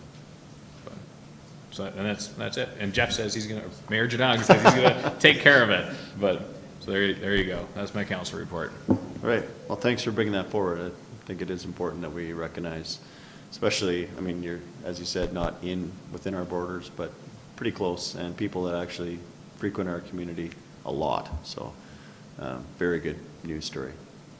And I'll help you out. Don't worry.